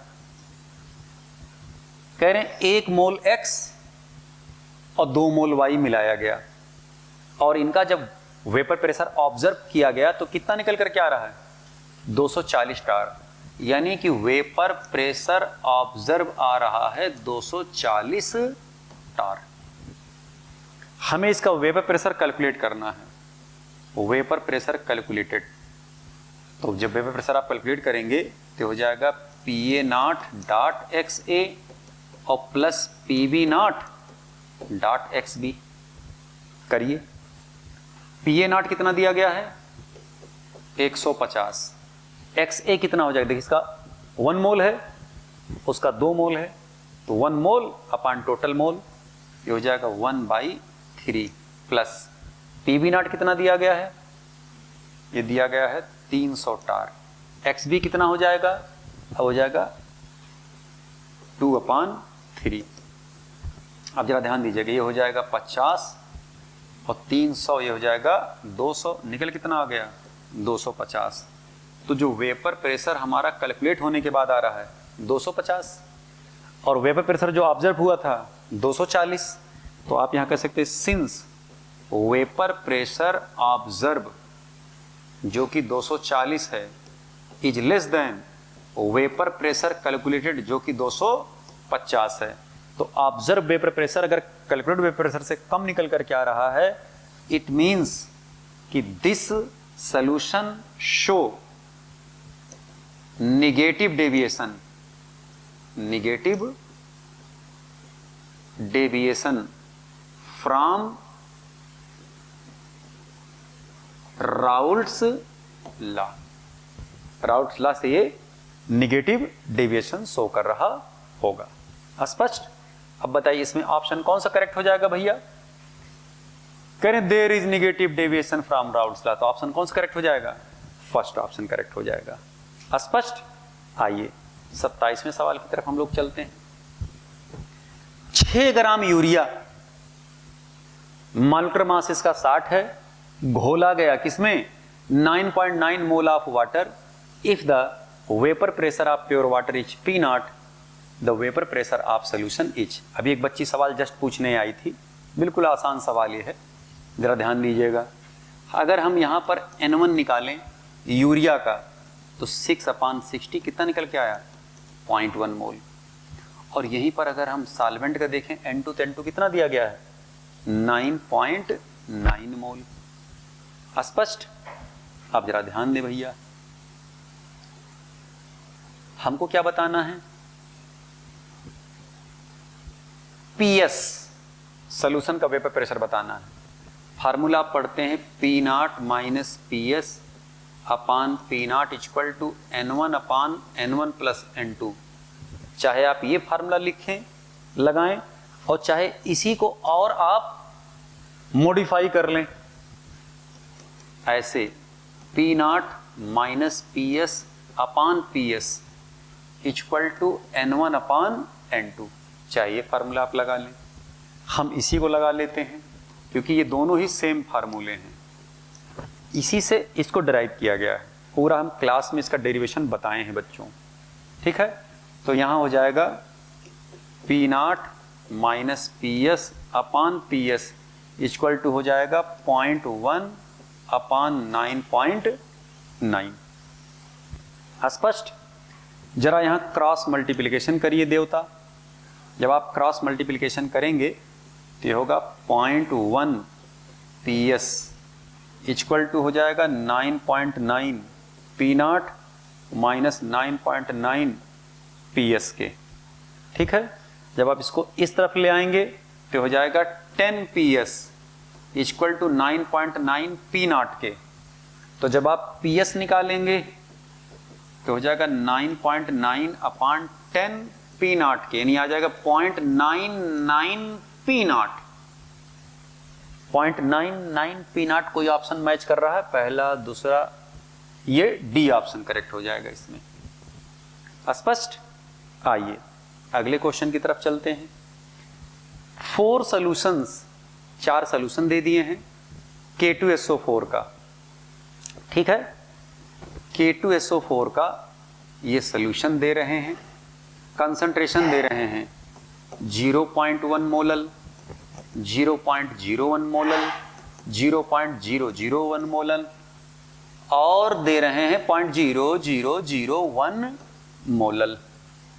स्पष्ट? अब इन चारों में वो कह रहे हैं आपसे कि बताओ कि किसका कॉलिगेटिव प्रॉपर्टी सबसे ज्यादा होगा। तो कॉलिगेटिव प्रॉपर्टी सबसे ज्यादा किसका निकल करके आएगा, जिसका कंसंट्रेशन ज्यादा होगा, जिसमें number of moles of solute ज्यादा होंगे। तो बताइए सबसे ज्यादा कंसंट्रेट कौन है 0.1 मोलल। जाहिर सी बात है कॉलिगेटिव प्रॉपर्टी डायरेक्ट किसके होता है, कंसंट्रेशन के, ओके, या number of moles per unit volume या पर केजी के। तो इसमें ऑप्शन कौन सा करेक्ट हो जाएगा, इसमें हो जाएगा 0.00, ये हो जाएगा डी ऑप्शन करेक्ट हो जाएगा 0.1 मोलल सॉल्यूशन। अगला क्वेश्चन देखें, करे mole of urea to be dissolved in 12 mole of water to lower its vapour pressure by 10 mm temperature at which constant temperature at which vapour pressure of the pure water is 50 mm। ठीक है, बहुत लोग इसमें अटक गए थे, किसी का 4.5 निकल करके आ रहा था, किसी का 1 निकल के आ रहा था, 3 ज्यादातर लोगों के आ रहे थे, ऐसा नहीं कि कोई बच्चा लगाया नहीं है। P nought minus P S upon P not equal to N1 upon N1 plus N2। स्पष्ट? P nought minus P S upon P not equal to N1 upon N2। अब यहां पर देखिए हमको करना क्या है, कह रहे साहब P nought minus P S जब सॉल्यूट डाला गया तो कितने mm प्रेशर का डिक्रीमेंट हुआ, 10 mm प्रेशर का। तो P nought minus P S के यहां हम कितना रखेंगे 10, ये हो जाएगा P नॉट 50, N1 कितना है निकालना है, N1 प्लस कितना हो जाएगा ये 12।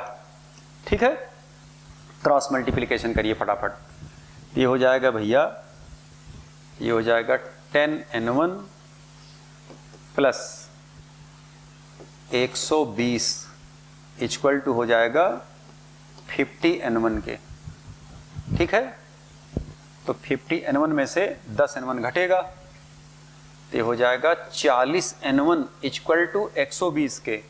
तो N1 इक्वल टू 120/40 निकल कितना आया 3, तो N1 निकल के आ जाएगा 3। तो ऑप्शन कौन सा करेक्ट हो जाएगा, डी ऑप्शन इसमें करेक्ट होगा।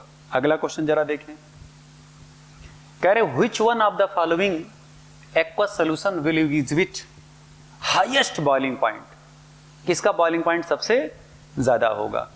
ठीक है, हाईएस्ट बॉइलिंग पॉइंट मतलब जो सोल्यूशन बनाया गया होगा उसके बॉइलिंग पॉइंट एलिवेशन किसमें ज्यादा निकल करके आया। ठीक है, तो आप सीधे कह सकते हैं कि डेल्टा टीबी डायरेक्ट पोस्ट किसके हो जाएगा, n इंटू आई के। ठीक है, तो जिस सोल्यूशन का n इंटू आई का प्रोडक्ट ज्यादा होगा, जाहिर सी बात है कि उसका बॉइलिंग पॉइंट ज्यादा निकल करके आ रहा होगा। n इसका हो गया 0.015, ठीक है, और i कितना हो जाएगा 1। इसका n इंटू आई निकालिए जरा, 0.01, i कितना हो गया 2, यानी इसका आ जाएगा 0.02। इसका n इंटू आई निकालिए जरा, n कितना है 0.1, i कितना हो जाएगा 3, कितना निकल के आया 0.30। इसका n इंटू आई निकालिए जरा, n कितना हुआ 0.015, i कितना हुआ 1, निकल कितना आएगा 0.015। तो जरा बताइए सबसे ज्यादा ni प्रोडक्ट किसका निकल करके आया, सबसे ज्यादा ni प्रोडक्ट निकल करके आया 0.1 मोलर सोडियम सल्फेट सोल्यूशन का। इसका मतलब सी ऑप्शन करेक्ट हो जाएगा। सवाल में कुछ है ही नहीं, ऐसे देखना ही नहीं सवाल को, बस आगे बढ़िए। कह रहे calculate the percentage degree of dissociation of an electrolyte. कौन सा इलेक्ट्रोलाइट है, XY2। नॉर्मल मॉलिक्यूलर मास इसका दे दिए हैं 164 पानी के अंदर। कह रहे हैं इसका बताओ observe molecular mass by measuring the elevation of boiling point is 65.6। ठीक है, तो हमसे क्या पूछ रहे हैं, वो परसेंट डिग्री ऑफ डिसोसिएशन पूछ रहे हैं। तो पहले तो आप ये जान ले I इक्वल टू क्या होता है, molecular weight calculated upon molecular wait observe. Calculated molecular weight कितना है इसका 164, ऑब्जर्व मॉलिक्यूलर वेट कितना निकल के आ रहा है इसका 65.4। डिवाइड करिए जरा बच्चा, 164 में 65.4 से कितना निकल के आया, 164 में 65.4 से कितना निकला, ये निकल करके आया 2.5। ठीक है, हमें क्या बताना है, डिग्री ऑफ डिसोसिएशन। तो I इक्वल टू किसके होगा 1 प्लस अल्फा n माइनस 1 के। तो पहले तो ये जान लें कि XY2 जब टूटेगा तो X प्लस में टूटा और 2 मोल ऑफ Y माइनस में टूटा, यानी कि इसका n कितना निकल करके आ रहा है, n निकल के आ रहा है 3। हम यहां पर I रखेंगे 2.5, 1 प्लस अल्फा ये हो जाएगा 3 माइनस 1, 1 प्लस 2 अल्फा 1.5, तो 2 अल्फा इक्वल टू हो जाएगा, ये होगा 2.5, तो एक घट जाएगा 1.5, तो अल्फा इक्वल टू कितना आ जाएगा 0.75। तो परसेंट डिसोसिएशन अगर आप निकालते हो तो होता अल्फा इंटू 100 के बेटा, तो अल्फा या 0.75 इंटू 100 निकल के कितना आ गया भैया, ये 75%। साफ साफ लिख दें थोड़ा, 75%। तो ऑप्शन इसमें कौन सा करेक्ट हो जाएगा देवता, पहला ऑप्शन करेक्ट हो जाएगा 75%। स्पष्ट। अगले क्वेश्चन पे जरा आ जाएं भाई। कह रहे the freezing point of equimolal aqueous solution will be highest for equimolal aqueous solution. The freezing point of equimolal aqueous solution will be highest for, किसके लिए फ्रीजिंग पॉइंट सबसे ज्यादा निकल करके आ रहा होगा। तो फ्रीजिंग पॉइंट में डिप्रेशन इनवर्सली प्रोपोर्शनल किसके होता है, n इंटू आई के। अब अपनी सब ऐसा क्यों, एक्चुअल में होता क्या, क्वालिटेटिव प्रॉपर्टी होता है n इंटू आई के प्रोपोर्शनल। ठीक है, इफ n इंटू आई की वैल्यू इंक्रीज करता है then boiling point increases, osmotic pressure increases. If n into i की वैल्यू इंक्रीज करता है then freezing point decreases, vapour pressure decreases. मतलब कि ni में और फ्रीजिंग पॉइंट में उल्टा रिलेशन है। तो ni जिसका कम होगा उसका डेल्टा TF ज्यादा होगा, नहीं फ्रीजिंग पॉइंट में डिप्रेशन ज्यादा निकल करके आएगा। पहली बात, बल्कि इसको ऐसे आप कह सकते हैं, ये होगा n इंटू आई के, डिप्रेशन में फ्रीजिंग पॉइंट ज्यादा होगा। लेकिन अगर आप फ्रीजिंग पॉइंट खाली आप ऐसे देखोगे तो ये हो जाएगा n इंटू आई के। ये है, नहीं सही है, फ्रीजिंग पॉइंट ऑफ डिप्रेशन। ठीक है, तो हमको ये रिलेशन लेकर के सिंपल चलना है। इसको हम हटा दे रहे हैं अभी थोड़ी देर के लिए, तब तक देख तो लिए ही होंगे आप। आइए जरा आगे, यहां जरा देखना, अमोनियम क्लोराइड है, सबका देखिए इक्विमोलल है, यानी सबके मोल बराबर हैं। तो अगर सबके मोल बराबर हैं तो n क्या हो जाएगा, कट जाएगा, यानी कि TF इन्वर्सली प्रोपोर्शनल किसके हो जाएगा, सीधे I के।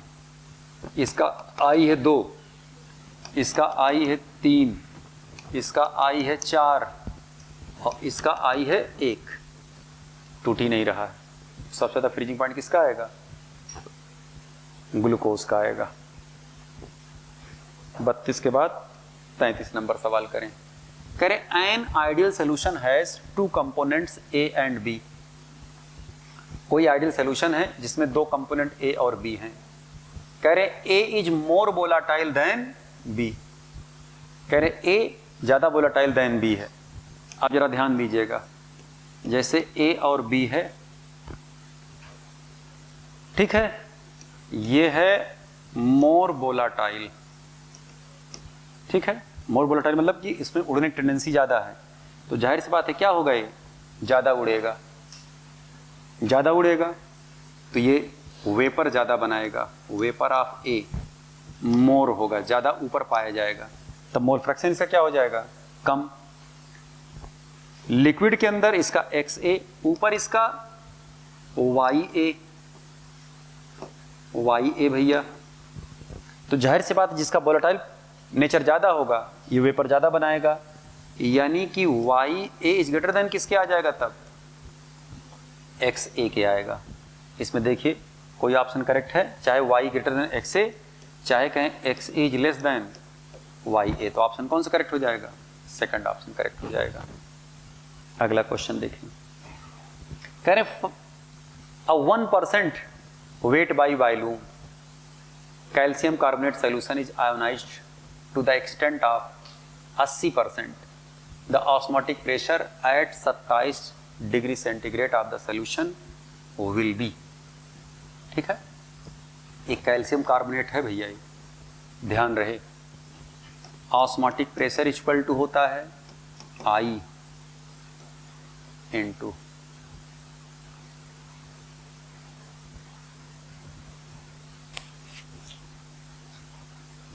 I into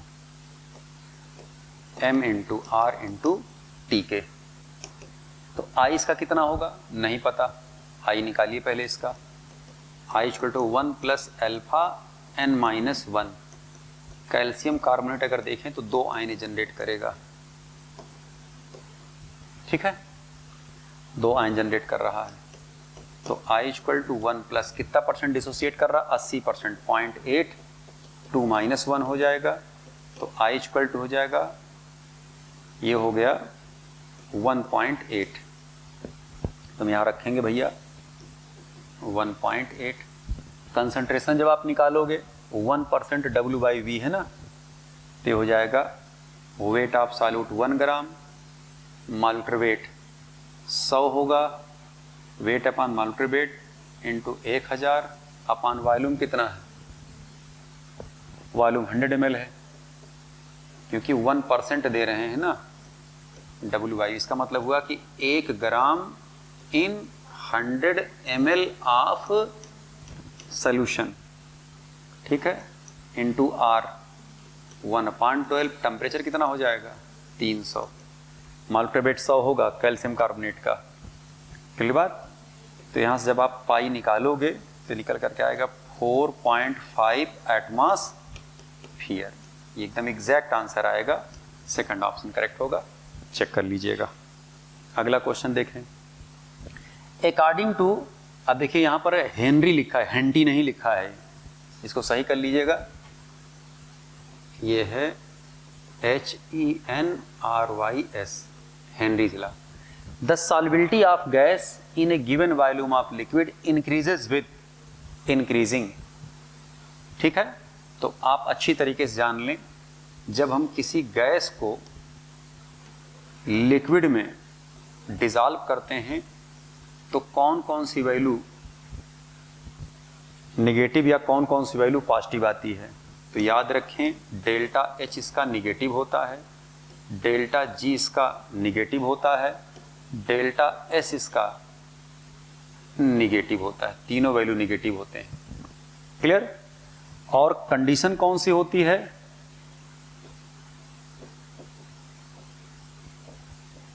high pressure.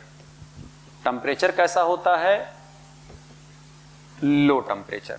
ये एकदम खोपड़ी में बैठा लें, चाहे इसका फोटो खींच लें आप, कि कभी भी जब भी आप गैस को लिक्विड में डिसॉल्व करते हैं तो उसका delta H negative, delta G negative, delta S negative, और pressure must be high and temperature must be लो।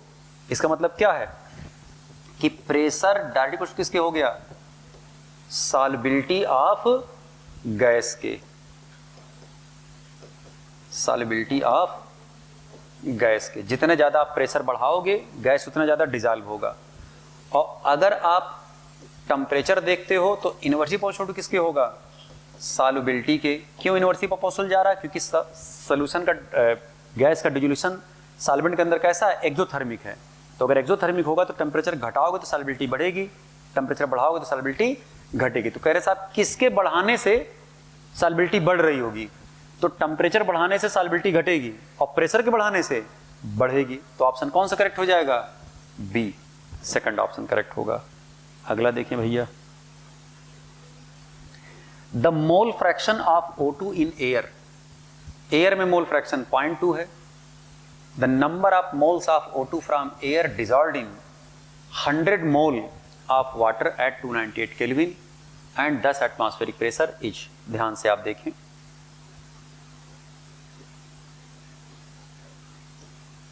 ये लिक्विड है और ये गैस है। गैस किस में जा रहा है? लिक्विड में। यहां पर जो इसका वेपर प्रेशर होगा YA और एटमॉस्फेरिक प्रेशर होगा P, यही कहलाएगा किसके? पार्शियल प्रेशर ऑफ गैस के।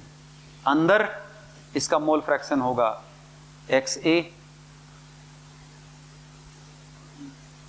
इसको हम A कह दे रहे हैं, XA, और अंदर ही ये होगा KH और इसका KH स्टूडेंट किसके बराबर आएगा?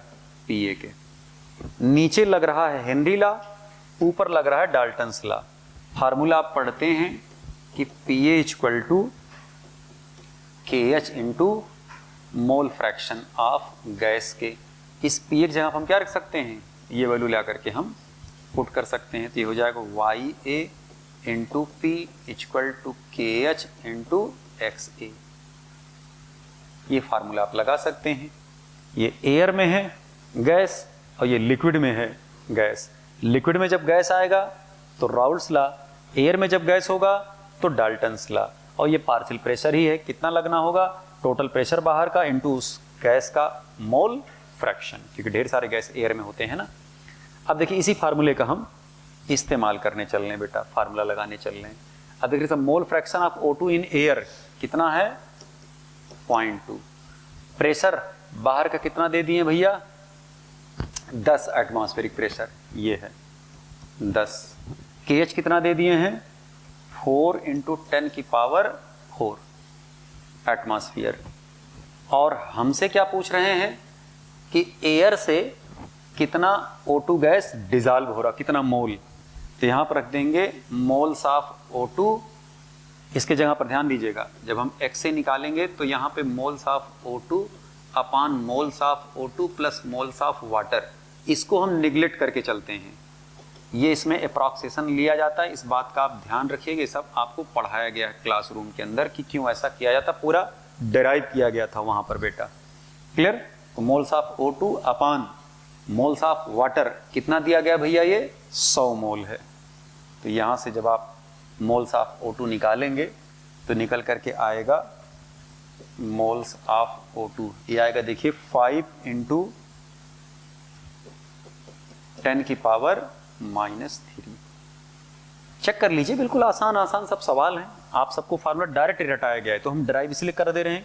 मान लीजिए कोई नया बच्चा हो, समझना चाह रहा हो कि कहाँ से फार्मूला है, तो वो पूरी पिक्चर समझ ले बेटा।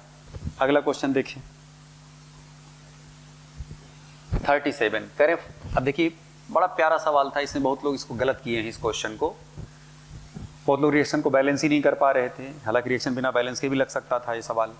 कह रहे 5 mole of VO and 6 mole of Fe2O3 are allowed to react completely according to the reaction। Clear? ये रिएक्शन है आपके सामने, VO Fe2O3 FeO V2O5। Okay, ध्यान दीजिएगा। करें number of moles of V2O5 format, कितना V2O5 बन रहा होगा इसका मोल पूछ रहे हैं। सवाल लगाने के दो मेथड, एक मोल मेथड से, दूसरा ग्राम इक्विवेलेंट या मिली इक्विवेलेंट मेथड से आप सवाल सॉल्व कर सकते थे। हम पहले आपको मोल मेथड से सॉल्व कराते हैं, इसको बताते हैं कितना। भाई रिएक्शन को पहले बैलेंस करना है, metal, non metal, oxygen, hydrogen, इस सीक्वेंस आप रिएक्शन को बैलेंस करने का फॉलो करते हैं। जरा बताए वेनेडियम कितना वहां पर 2, तो आप यहाँ क्या किए 2 से मल्टीप्लाई कर दिए। ठीक है, अब हमें आयरन को बैलेंस करना है, तो ये 2 हैं और ये 1 है, तो अगर हम यहाँ 3 से गुणा कर दें, ठीक है, क्यों हम 3 से ऐसा गुणा कर रहे हैं, तो यहाँ से हमें 6 से मल्टीप्लाई करना पड़ेगा। 6 से क्यों मल्टीप्लाई करना पड़ा, क्योंकि भाई 6 आयरन ही हो जाएगा, 6 आयरन यहाँ हो जाएगा, 6 और 5 11 ऑक्सीजन इधर, 3 त्रिका 9 और 2 11 ऑक्सीजन इधर। रिएक्शन क्या हो गया, पूरी तरह बैलेंस हो गया। अब जरा सवाल देखें, इसके ले रहे हैं ये 5 मोल, 5 मोल, इसके कितने ले रहे हैं, ये कितना ले रहे हैं भैया, इसके 6 मोल। ठीक है, अब दोनों में कौन LR होगा, जो मोल दिया गया आप कोएफिशिएंट से डिवाइड करिए, तो जब आप कोएफिशिएंट से डिवाइड करेंगे तो कितना आ गया 2.5, इसको 6 से डिवाइड करेंगे 3 से कितना आ गया 2, तो कोएफिशिएंट से डिवाइड करने पे जिसका डेटा कम आएगा वही लिमिटिंग रिएजेंट होता है। तो VO और Fe2O3 में कौन हो गया लिमिटिंग रिएजेंट, Fe2O3। इसी पर हमें अप्लाई करना है। अब यहां जरा देखना, moles of V2O5 equal to जो कोएफिशिएंट होगा 1/3 मोल्स ऑफ Fe2O3। अब यहां क्या करेंगे, moles of V2O5 equal to 1/3 × 6, निकल कितना आ गया 2 मोल। सवाल साल 2 मोल, देखिए आंसर आ गया। अब अगर मान लीजिए रिएक्शन को हम बैलेंस नहीं करना चाहते और तब लगाते सवाल, तब सवाल कैसे लगता, तब सवाल को देखिए आप ऐसे लगा सकते थे, VO Fe2O3 ये जा रहे हैं FeO में और V2O5 में। अब हमें X की जरूरत पड़ेगी, N फैक्टर की जरूरत पड़ेगी। N फैक्टर निकालने के लिए यहां देखना +2 है और यहां है +5। जब यहां से यहां पाओगे तो चेंज कितने का आ रहा है 3 का, तो इसका जो N फैक्टर होगा X, इसका हो जाएगा 3। और अगर मान लीजिए 5 से आप 2 में जा रहे हैं, इसका N फैक्टर कितना हो जाएगा, इसका भी हो जाएगा 3। यहां पर देखना +3 से +2 में जा रहा है, तो 1 का चेंज हुआ ऑक्सीडेशन नंबर, तो इसका N फैक्टर कितना हो जाएगा भैया 1। ठीक है, अब हम क्या करने चल रहे हैं, इनके ग्राम इक्विवेलेंट निकाल रहे हैं। ग्राम इक्विवेलेंट जब आप निकालेंगे तो N × X होता है। ठीक है, इसका मोल कितना दिया गया है, VO को दिया है 5 मोल, X हो गया 3, तो इसका कितना हो गया 15, इसका निकल के आ गया 15 ग्राम इक्विवेलेंट। ठीक है, और इसका जब आप निकालेंगे, इसका दिया 6 × 1, इसका कितना आ गया 6 ग्राम इक्विवेलेंट। अब आप दोनों चेक करिए, 15 ग्राम इक्विवेलेंट है और ये 6 ग्राम इक्विवेलेंट है, तो दोनों में कम कौन है Fe2O3, जो कम होगा उसी के अकॉर्डिंग प्रोडक्ट बन रहा होगा। ओके, अब आप सवाल लगा लीजिए, gram equivalent of V2O5 equal to gram equivalent of Fe2O3। Gram equivalent जब आप इसका लेंगे तो N, X हो गया 3, इसका हो गया N 6x हो गया 1, तो जब n आप निकालेंगे तो 6/3 निकल कितना आ गया 2। अब देखिए इधर से भी 2 आया और उधर से भी 2 आया, तो जिससे आपको आसानी फील हो उस तरफ से आप लगा लें। इधर आपको n फैक्टर निकालते हुए चलना होगा, इधर आपको बैलेंस करते हुए चलना होगा। क्लियर? अब दोनों में जो आपको इजी गोइंग फील हो आप वो रास्ता अख्तियार कर सकते हैं। आइए अगले क्वेश्चन की तरफ चलते हैं। सवाल नंबर 38, प्यारा सवाल, आसान सवाल। कह रहे साहब 0.002 molal aqueous solution, 0.002 molal aqueous solution of an ionic compound, ये आयनिक कंपाउंड भैया फ्रीजेस, कितने पे फ्रीज कर रहा है 0.00732 डिग्री सेंटीग्रेड पर। साहब number of moles of ions which 1 mole of ionic compound produces. कितने स्टाइल से देखिए सवाल में पूछा गया है कि बताओ इसका आई कितना होगा। मतलब कह रहे साहब 1 मोल कंपाउंड को अगर तोड़ा जाए, डिसोसिएट करा जाए पानी में, तो कितने आयंस दे रहा होगा। 1 मोल जब टूटता है कितने आयंस देता, तो वही उसका आई ही तो कहलाता है ना, अगर 100% डिसोसिएट हो रहा हो तो। यानी इनडायरेक्ट आपसे क्या पूछा गया है, आई पूछा गया है, आई। आइए आई ज्ञात करते हैं इसका भाई। Delta T F equal to I into K F into क्या हो जाएगा मोलल्टी के। क्लियर?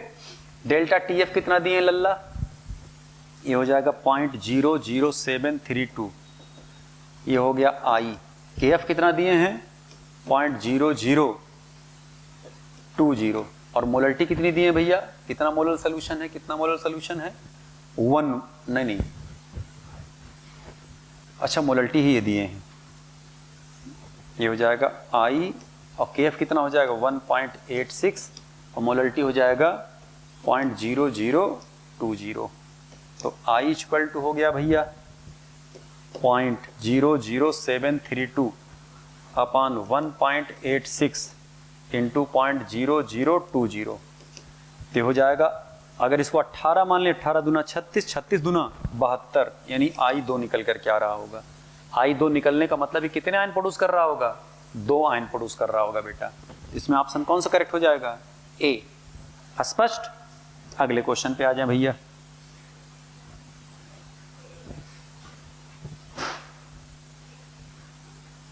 अगले क्वेश्चन पे आ जाए जरा। कह रहे when x into 10⁻⁻² ml methanol, जिसका मोलर मास 32 है, डेंसिटी जिसकी 0.792 ग्राम पर सीसी है, is added to 100 ml water जिसकी डेंसिटी 1 ग्राम पर सीसी है। The following diagram is obtained. x की वैल्यू बताना है, नियरेस्ट इंटीजर वैल्यू बतानी है कि कितनी निकल कर आएगी। बिल्कुल आसान सवाल। सवाल इसलिए आपको थोड़ा मुश्किल या टिपिकल लग रहा होगा क्योंकि इसमें ग्राफ बना हुआ है, और ग्राफ देखते ही अपनी जिंदगी का ग्राफ डाउन हो जाता है। तो डाउन कभी ग्राफ को ना करें, समझे जरा इधर केस। अगर आप यहाँ देखें, ये वाटर का फ्रीजिंग पॉइंट दिया गया है, और ये सोल्यूशन जो बन करके आया है मेथनॉलिक सोल्यूशन, उसका फ्रीजिंग पॉइंट दिया गया है। तो ये हुआ आपका TF, और ये हो गया TF नॉट। तो यहां से पहले हमको क्या निकालना, इसका डेल्टा TF।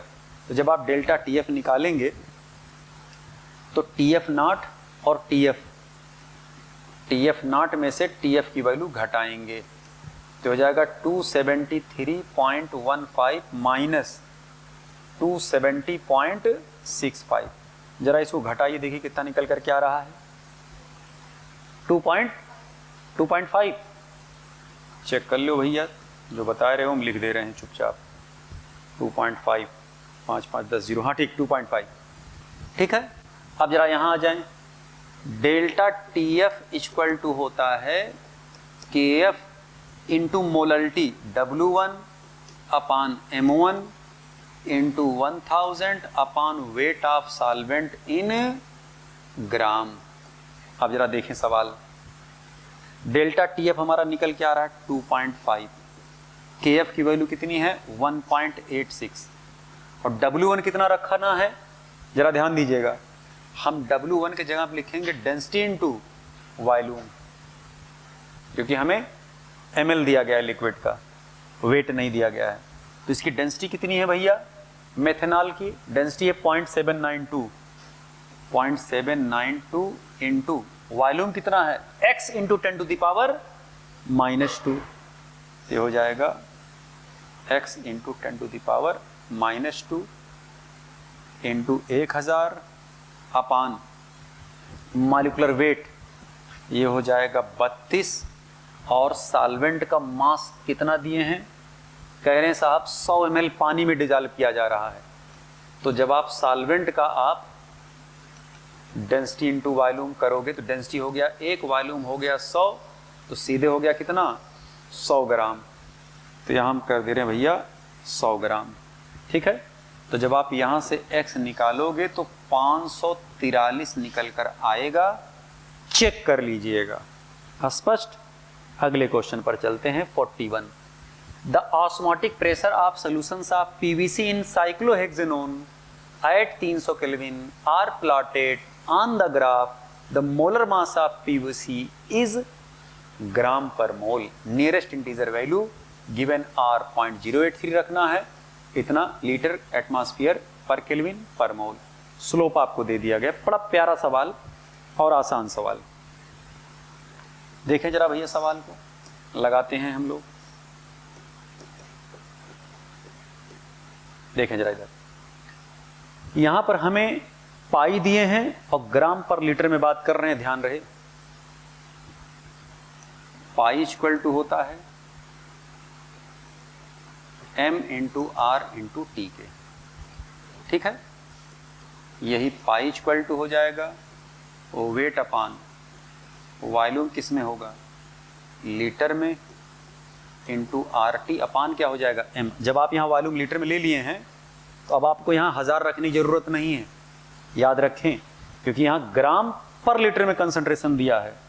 इसी को हम क्या मान ले रहे हैं C, तो पाई इक्वल टू जाएगा C आर टी अपान क्या हो जाएगा M, और ये पाई में C से डिवाइड कर दीजिए, ये हो जाएगा pi upon C equal to, बल्कि इसको ऐसे कर सकते हैं R T upon M equal to क्या हो जाएगा पाई अपान C, और यहाँ पाई अपान C यही किसके बराबर निकल के आएगा, tan थीटा के, यही निकल कर के आएगा स्लोप के। और स्लोप कितना दिए हैं 6 इंटू 10 की पावर -4, ठीक है।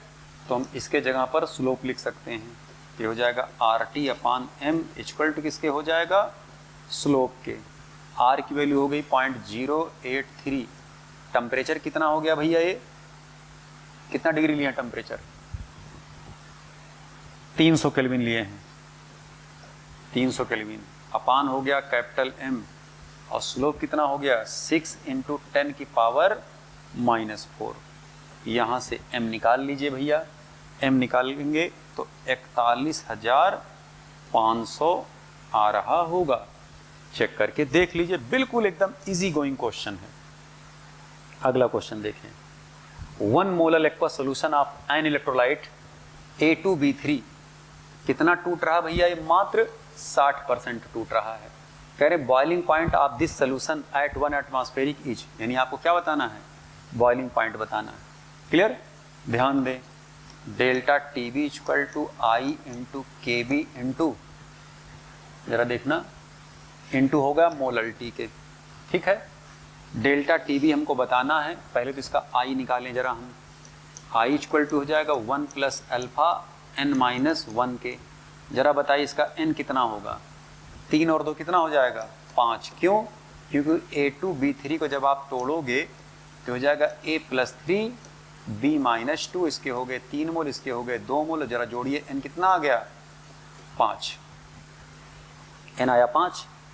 ये हो जाएगा I equal to 1 plus alpha कितना भैया 0.6, ये हो जाएगा 5 माइनस 1, तो 1 प्लस 0.6 इंटू 4, 1 प्लस 6 चौक को 24, 2.4। आई कितना निकल कर क्या आ गया 3.4। ओके, ये हो जाएगा 3.4। के बी कितना होगा देवता, के बी होगा 0.52। मोलरिटी कितना लिए हैं 1 मोलल, ठीक है। ये हो गया डेल्टा टीबी, ठीक है। तो जब आप डेल्टा टीबी निकालोगे तो जरा इसको मल्टीप्लाई करिए बेटा, देखिए कितना आ रहा है, 3.4 इंटू 0.52, आधा होगा 0.17 के करीब आ रहा होगा, है हाँ 1.768 जो भी निकल करके आ रहा हो, ठीक है। तो अब जब आप टीबी निकालेंगे सोल्यूशन का, तो टीबी क्या होता है, TB naught plus delta TB. TB naught कितना होगा 373.15 केल्विन और प्लस 1.768।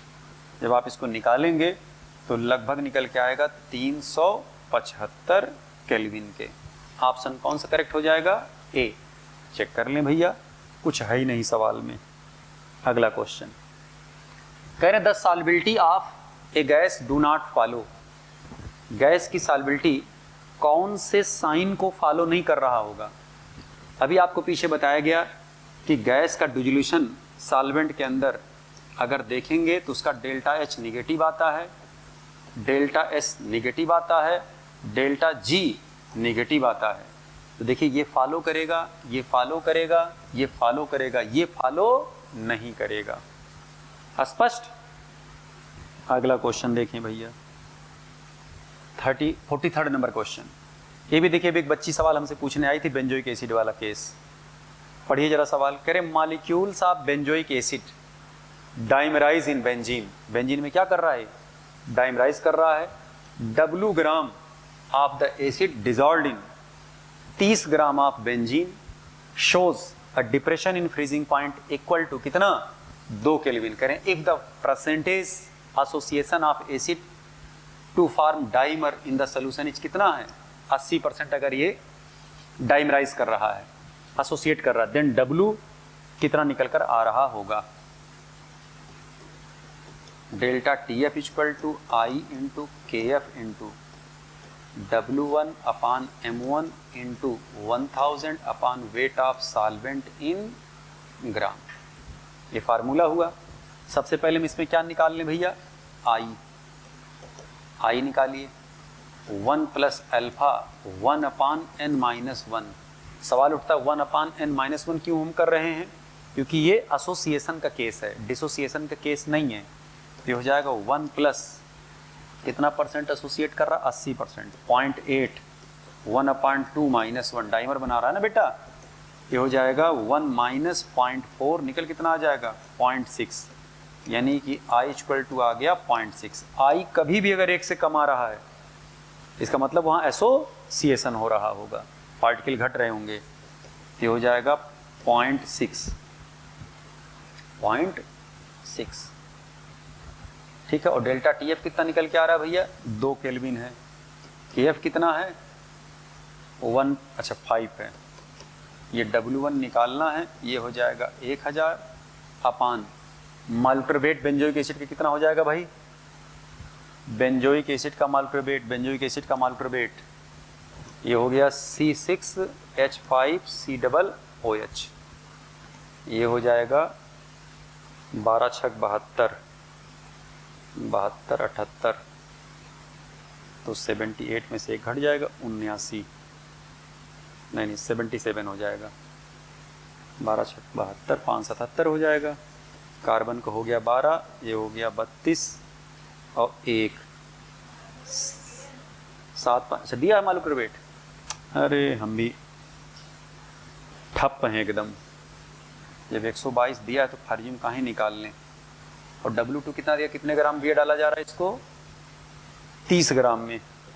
यहाँ से निकाल लीजिए W1 जब आप निकालेंगे ये आ जाएगा 2.4 ग्राम, ठीक है। पहला ऑप्शन करेक्ट हो जाएगा। चेक कर लीजिए, देख लीजिए सवाल कहीं गड़बड़ी तो नहीं। ओके, अगला क्वेश्चन कह रहे हैं K2HgI4, प्यारा सवाल। K2HgI4 40% आयोनाइज्ड, 40% आयोनाइज हो रहा है in aqueous solution. The value of its want of factor I is, ठीक है। ये है K2HgI4, तोड़ दीजिए।